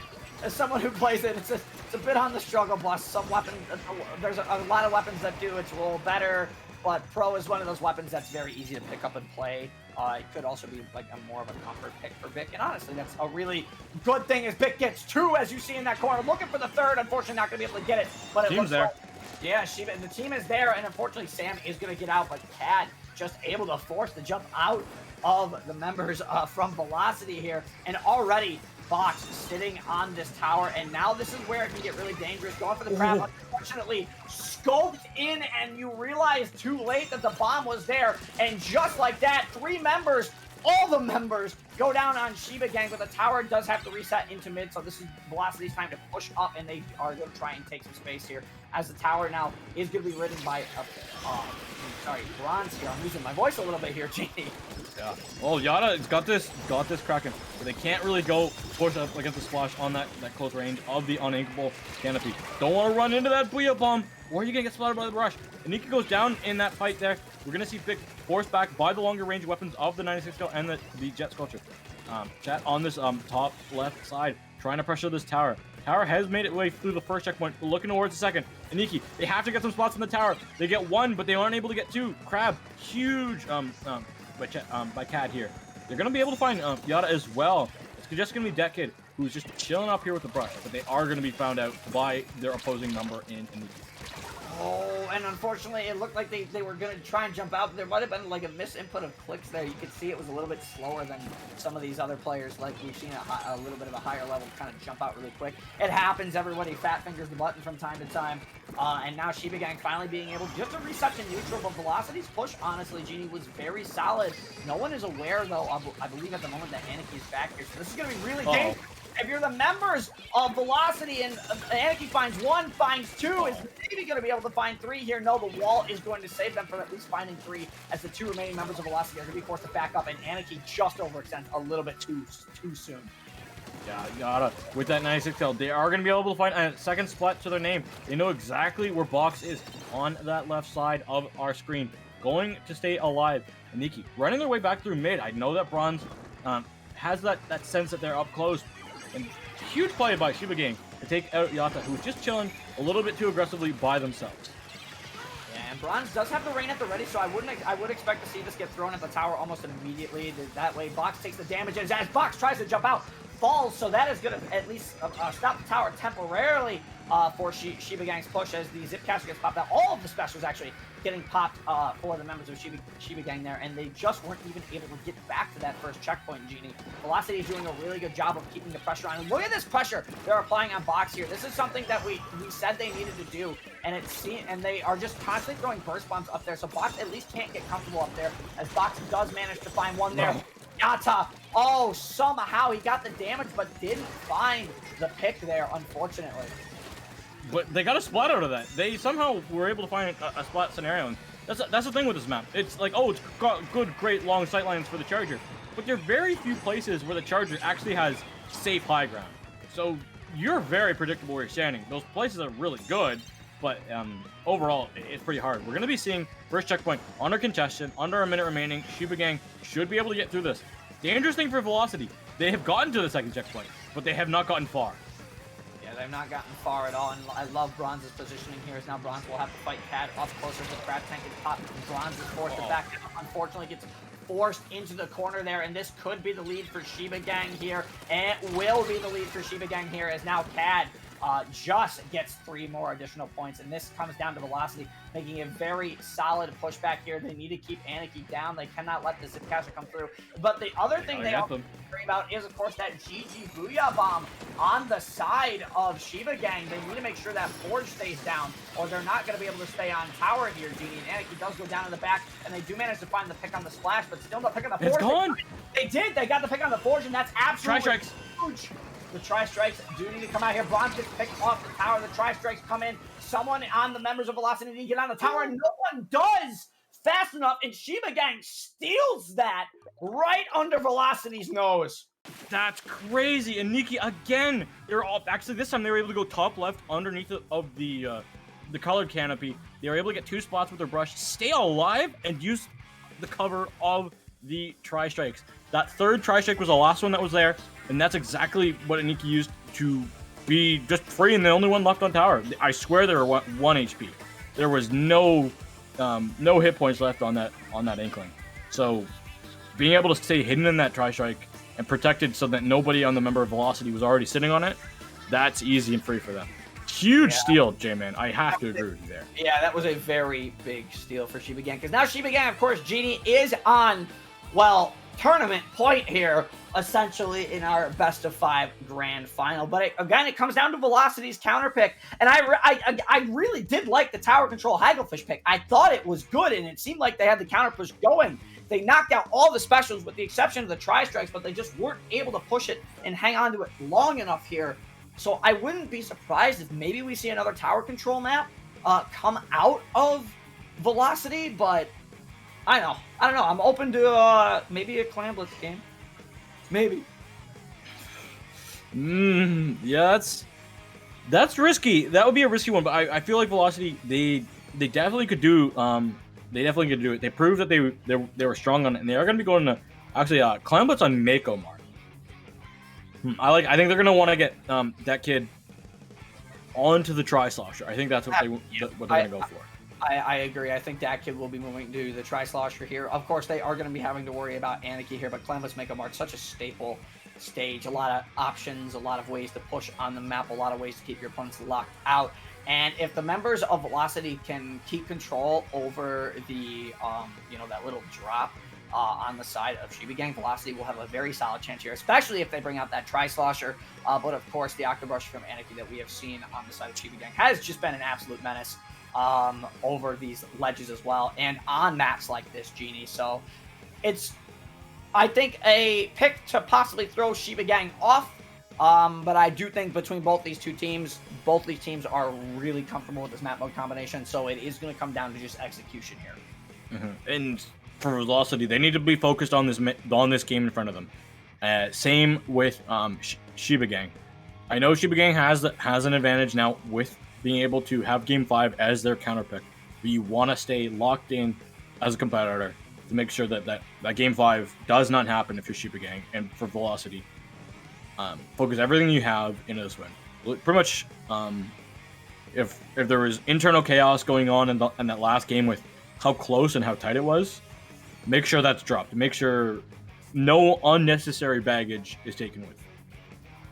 Yeah, I mean, it literally, that's one of the greatest things about competitive Splatoon is sometimes it does come to a point, especially in tournament situations like this, where you can be stressed. But you're right, Genie. It is best to take every game just one game at a time, whether you're at advantage or not. Whether it's play all 3 or just, set play, you got to take it one game at a time, because this is Splatoon. We've seen leads change back and forth in so many crazy ways in the history of this game, and honestly, that last game was another one of those changes. And here we go with a again, double try versus try, and the Octobrush coming out. So here we go, game 4 of our grand final here, getting underway. Can Shiba Gang close this tournament out right here and right now? We're gonna be seeing the Tri-Sloshers be on the opposite versions. We're gonna have that Tactical Cooler coming out on the side of Shiba Gang in favor of Pick. And that kid going with the Inkjet variant, the more aggressive one. Supporting for Shiba, aggression for Velocity.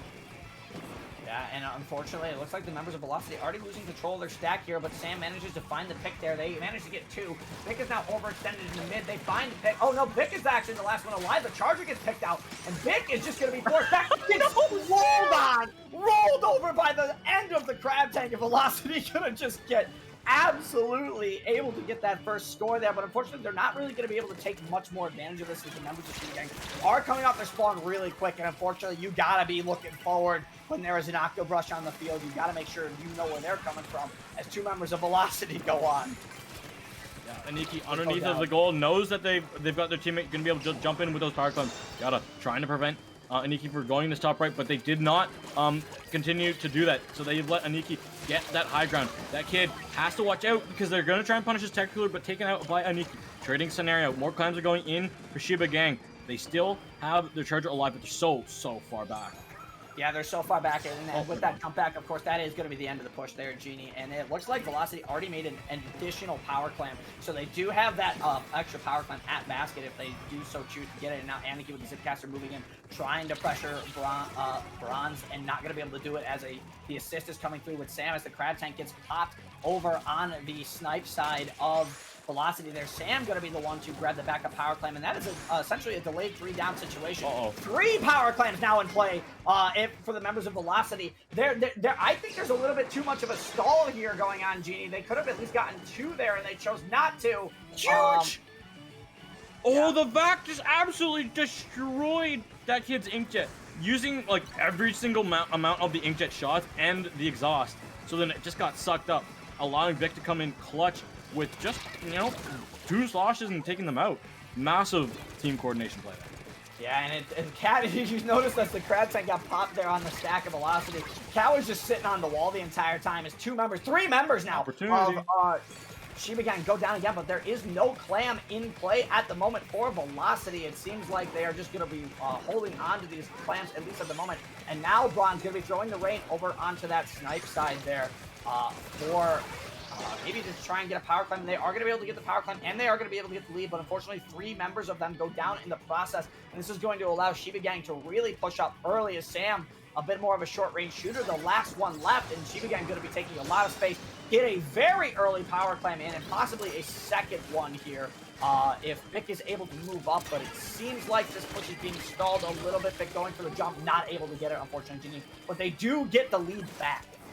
They do. They've got the lead. Good for them. So we'll see. We'll see if Shiba Gang can hold on. Because at any point in time, we have to remember, Velocity can get a bunch of power climbs together. They've got to crack it. So if you play it smart and you play it safe and you jump out, don't forget, everyone, you can jump out in this game with power climbs. You'll be safe. That is always ready for Velocity to go.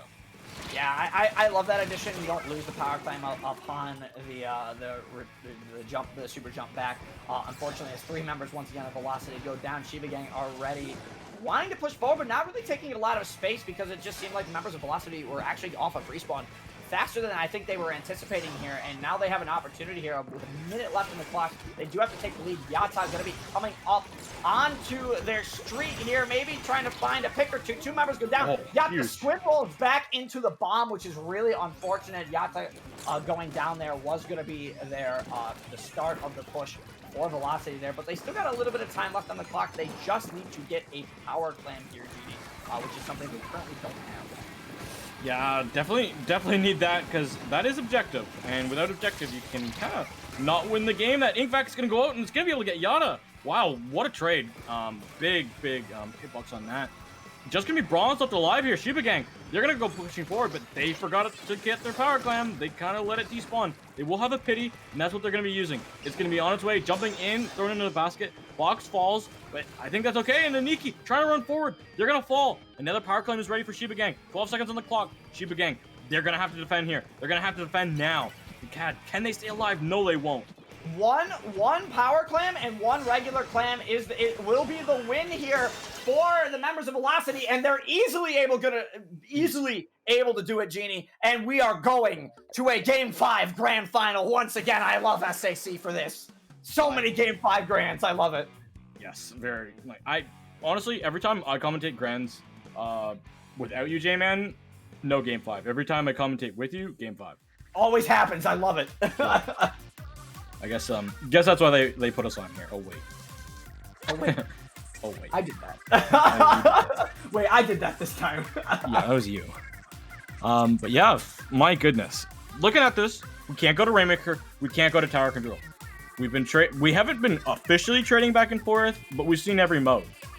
We will either be seeing Clan Blitz again, which is, in my opinion, most likely what we will see, or we go to a zones. And honestly, with how bad Shiba Gang got dominated in that first zones game, I think you're right, Genie. I don't think we're going to be seeing a Splat Zones game. I think we are going to be seeing another Clan Blitz game.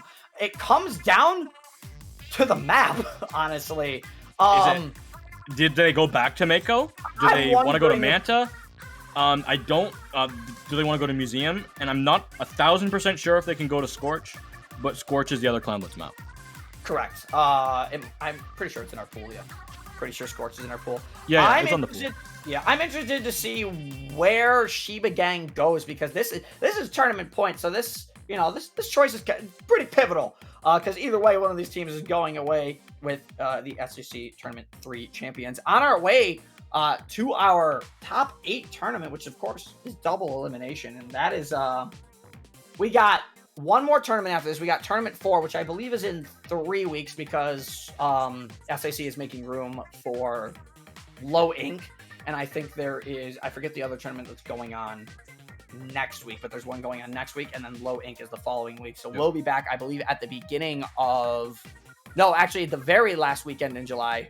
We will be back, I believe, on the 29th, if not the 5th. There was like a 2 or 3 week hiatus coming up, at least for SAC. But after that tournament, Genie, we're going to have our top 8, and then, of course, our double elimination will come from that. But getting back to this, I just I had to step in there because Braun said I don't think you can pick Rainmaker because Box want to go to Rainmaker Manta. They can't go to Rainmaker. Yeah, they cannot go to Rainmaker. As a TL, I can't. I actually can't step in to say no, that's not the rules, unless the other team says, hey, no, that's not part of it. So yeah, because Bronze, if you didn't say, hey, you don't think they can pick Rainmaker. Yeah, they can only pick zones at Clan Blitz because you cannot play a mode you have won on. So they are limited in their map pool here to, I think, about 6 or 7 map mode combinations between our map pool here. I just don't think, depending on the zones map they choose, I just don't think zones is going to be good enough for them. I wouldn't be surprised if this is a Clan Blitz, but it seems like they are having a lot of decision making here. As you said, you stepped in and they wanted to pick Rainmaker, but they can't do that. So it'll be interesting to see what their choice is here. Yeah, we will see. They've I will go over exactly what they can pick. Under Splat Zones, they can pick Hagglefish. They can pick Inkblot. They can pick Mako, or they can pick Umami. Under Clams, it can be Mako, Manta, Museum, or Scorch. And it's going to be Clan Blitz Manta. For our Game 5. Manta Maria Clan Blitz, man. I remember when this first came out in Splatoon 2, and there was the curse. It happened to a lot more people than you think, and it happened in tournament sets where people would go up the sneaky, they'd throw the clam, and it would just go over the basket. Or like just drop short of the basket. That throw is so cursed, and it still is in Splatoon 3 as well. And this is a very close quarters Clan Blitz map when it comes to wanting to make a push. So I feel like Shiba Gang, especially with Anaki's Octobrush, could do a great job of shutting down those close quarters, especially if they can get on top of the bunker and just, throw their brush over the ledge to really paint inside that street area. I think that's a fantastic play they can do. They have the Zipcaster to get up on top of the mast as well. So they have a lot of good opportunities here to push up with the various weapons they have. Meanwhile, on the defensive side, Velocity just has good aim. So if they can shut down Anarchy in these closed areas, I think they will have a better time. And in terms of what Box plays on Shiba Gang here, a Charger is still very likely. It's most I think they're gonna play Charger. They played Charger like all day. I would say probably ZF. Yeah, the Zed Fry sounds sounds good, but like bomb vac in clam blitz scenario, for me, I would always pick the Zed Fry. But, yeah. It's really up to what they're comfortable with, because that bomb and ink vac can cause some good disruptions as well. Ink vac, if you're a squid, you cannot jump across that left side, that left jump or the jump, that leap that everyone goes for. Yeah. Another thing is with Toxic Mist, that prevents you from doing that. Velocity has 2 of those. Watch out for Yatta's Kraken. If you shoot it, it will fall into the water, but if you don't shoot it, it will make it across that leap every time. Yeah, and that's something Shiba Gang is going to have to be aware of here. As you can see, our first fight finally breaking out in a minute. Look where Aniki is already, jumping up to the top. Going to be able to find 1, might be able to find 2 on the bronze. No, going to opt the Zipcaster away, just causing a distraction. Unfortunately, he's going to get picked out of the air by Bronze's custom Jet Squelcher aim. Bronze always has some very solid aim there. Gets a very nice ledge climb kill there and able to stay away from Box's charger laser there. I just don't think Box was ready for Bronze to come up that ledge as soon as they did. And they did a fantastic job of it, making that play as well as they could. And now Yatta's Kraken coming into the corner, going to be coming up onto the plat here. Yatta, unfortunately, in a really bad spot. No pain around them. They're trying to live, but the rain is going to do enough to CAD. That is going to make them one shot. And of course, the members of Velocity are going to take advantage of that right now. But right now, Genie, both these teams are really vying for some positions right now. Velocity with a little bit of an advantage. And that jet pick might have been absolutely huge there if it wasn't for Aniki coming up, and definitely going to be at least maybe getting 1 here, and that is 3 down on the side of Velocity. Sam, the last one left alive. Yeah, wanna mention that Cat has swapped off over to the Zuka shot, the regular splatter shot, the mustard gun as it looks to me. We've got the jelly shooter T-Tech and the mustard gun in the regular. Do you like that? Yeah, I do like that. The mustard gun, you're right, you're totally right. And it was really funny because I couldn't find my splatter shot the other day. Actually, just this morning when I was doing the challenge, I'm like, where's my splatter shot? Oh, that's right, it looks like mustard. I'm gonna start using that now. As Shiba Gang now on the offensive and looking like they're trying to put some pressure up on this left side, because you got to remember, Genie in Clam Blitz Manta, that box on that left side is still there. Yeah, so they can get up there, and it does offer a new route for teams to be aware of here. But Shiba Gang just opting to buy their time right now with 2 clams at the ready. You can see the positioning of Bronze, and that kid Bronze goes down. CAD going to be fighting a 2v1 in the corner. Unfortunately, 1 opts to drop out. CAD gets picked. Sam gets picked as well in a little bit of a trade there, as now Box moving in with the power clamp is not going to be able to score, as the other power clamp actually got thrown over the sneak there, and no one's going to be able to grab that. So yet again, Genie, halfway through the game, and we are at a stalemate.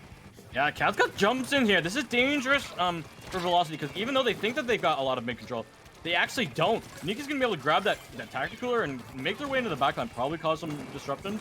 They do get a trade. Cad's gonna have a Zuka coming online momentarily. Gonna want to watch out, not want to reveal their positions.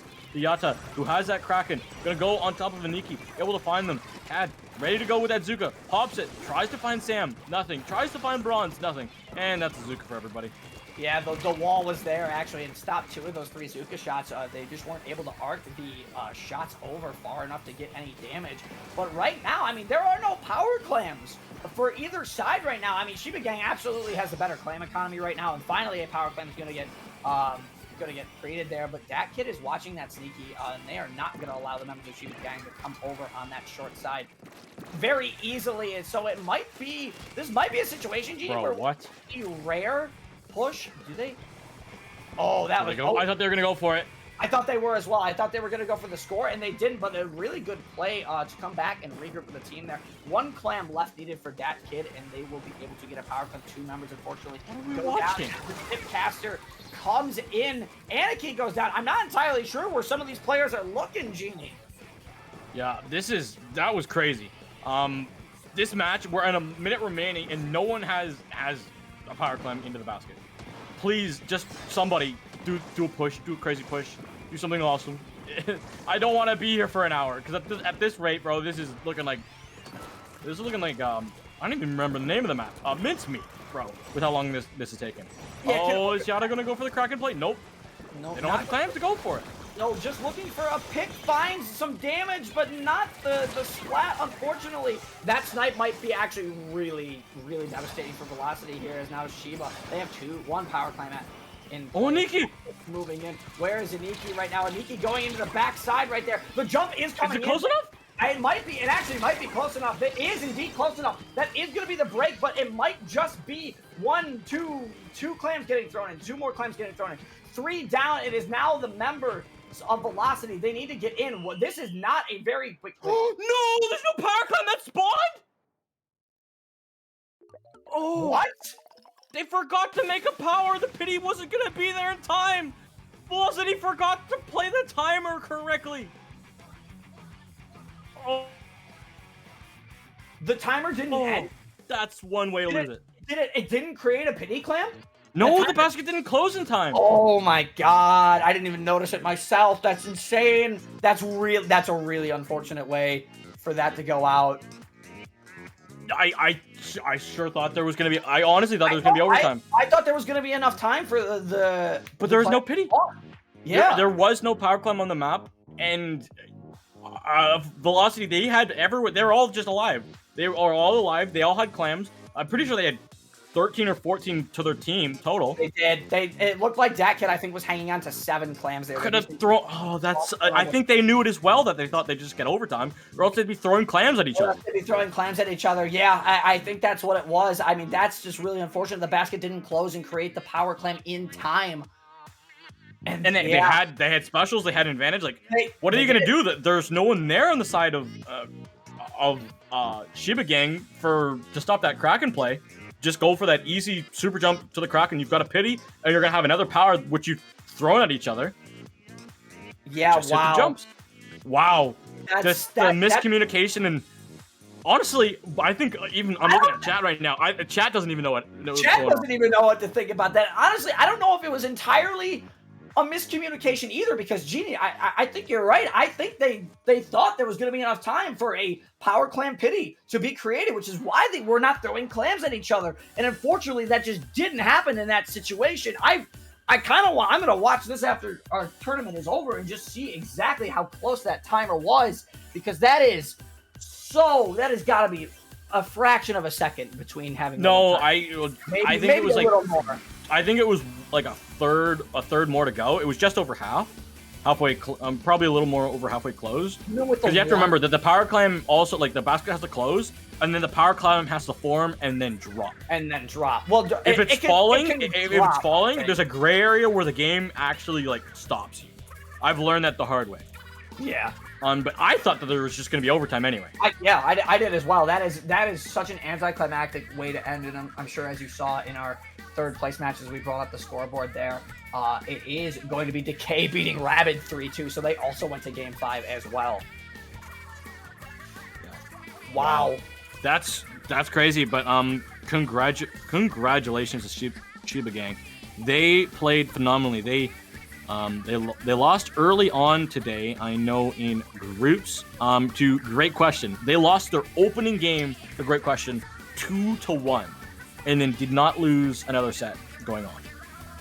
Yeah, that is just absolutely insane. But what a tournament, Genie. Honestly, this was an absolutely fantastic set, fantastic grand final, and another overall successful SAC tournament. I do want to apologize as well as a staff member from SAC. Apologies for the seating issues in terms of going from groups to grand finals. We can't control when the internet crashes. It just happens and ruined all the seating we had getting ready for Top Cut, so that was the reason for the delay. And again, apologies on our part for that.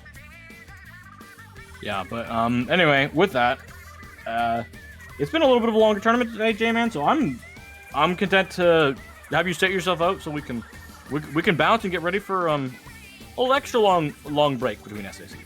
Absolutely, Genie. So with that being said, Genie, I mean, always thank you for joining me on commentary. Where can the lovely people find you at? They can find me at Genie7. That's GEENIE7. Underscore on Twitter, no underscore on all other socials. I will be streaming a lot more Splatoon this week because want to get those conch shells. Go mint chip. It's the only one that has chocolate in it. So like, true. Like that's like that, and the fact that I like mint chip. Before I met Moose Tracks. Moose Tracks is the best ice cream flavor. but anyone that's not Canadian doesn't know what that is. No, I know what I actually know what that is, but that's still. Well, that's you're I like live- north. You're North State, yeah. bro. You literally live on the border. I live on the border, so it's, yeah, I get that. But yes, no, you picked the objectively best team, and I agree with you there. Mint chip all the way. And with that being said, you can find me at Twitter, Twitch, YouTube at CAJman777. I pretty much have that name locked on almost every platform I feel now. So thank you all for watching. And as Jeannie said, we are going to be going on a little bit of a break. I'll let some of the other IPL events run, but we will be back for Tournament 4 in a few weeks. 29th, July 29th, everybody. That's the same place, same time. With that, get ready for some fun in the sun. With that, J-Man, I don't think we have anything else to say. No, I do not think we do. Have a great night, everybody, and thanks for watching.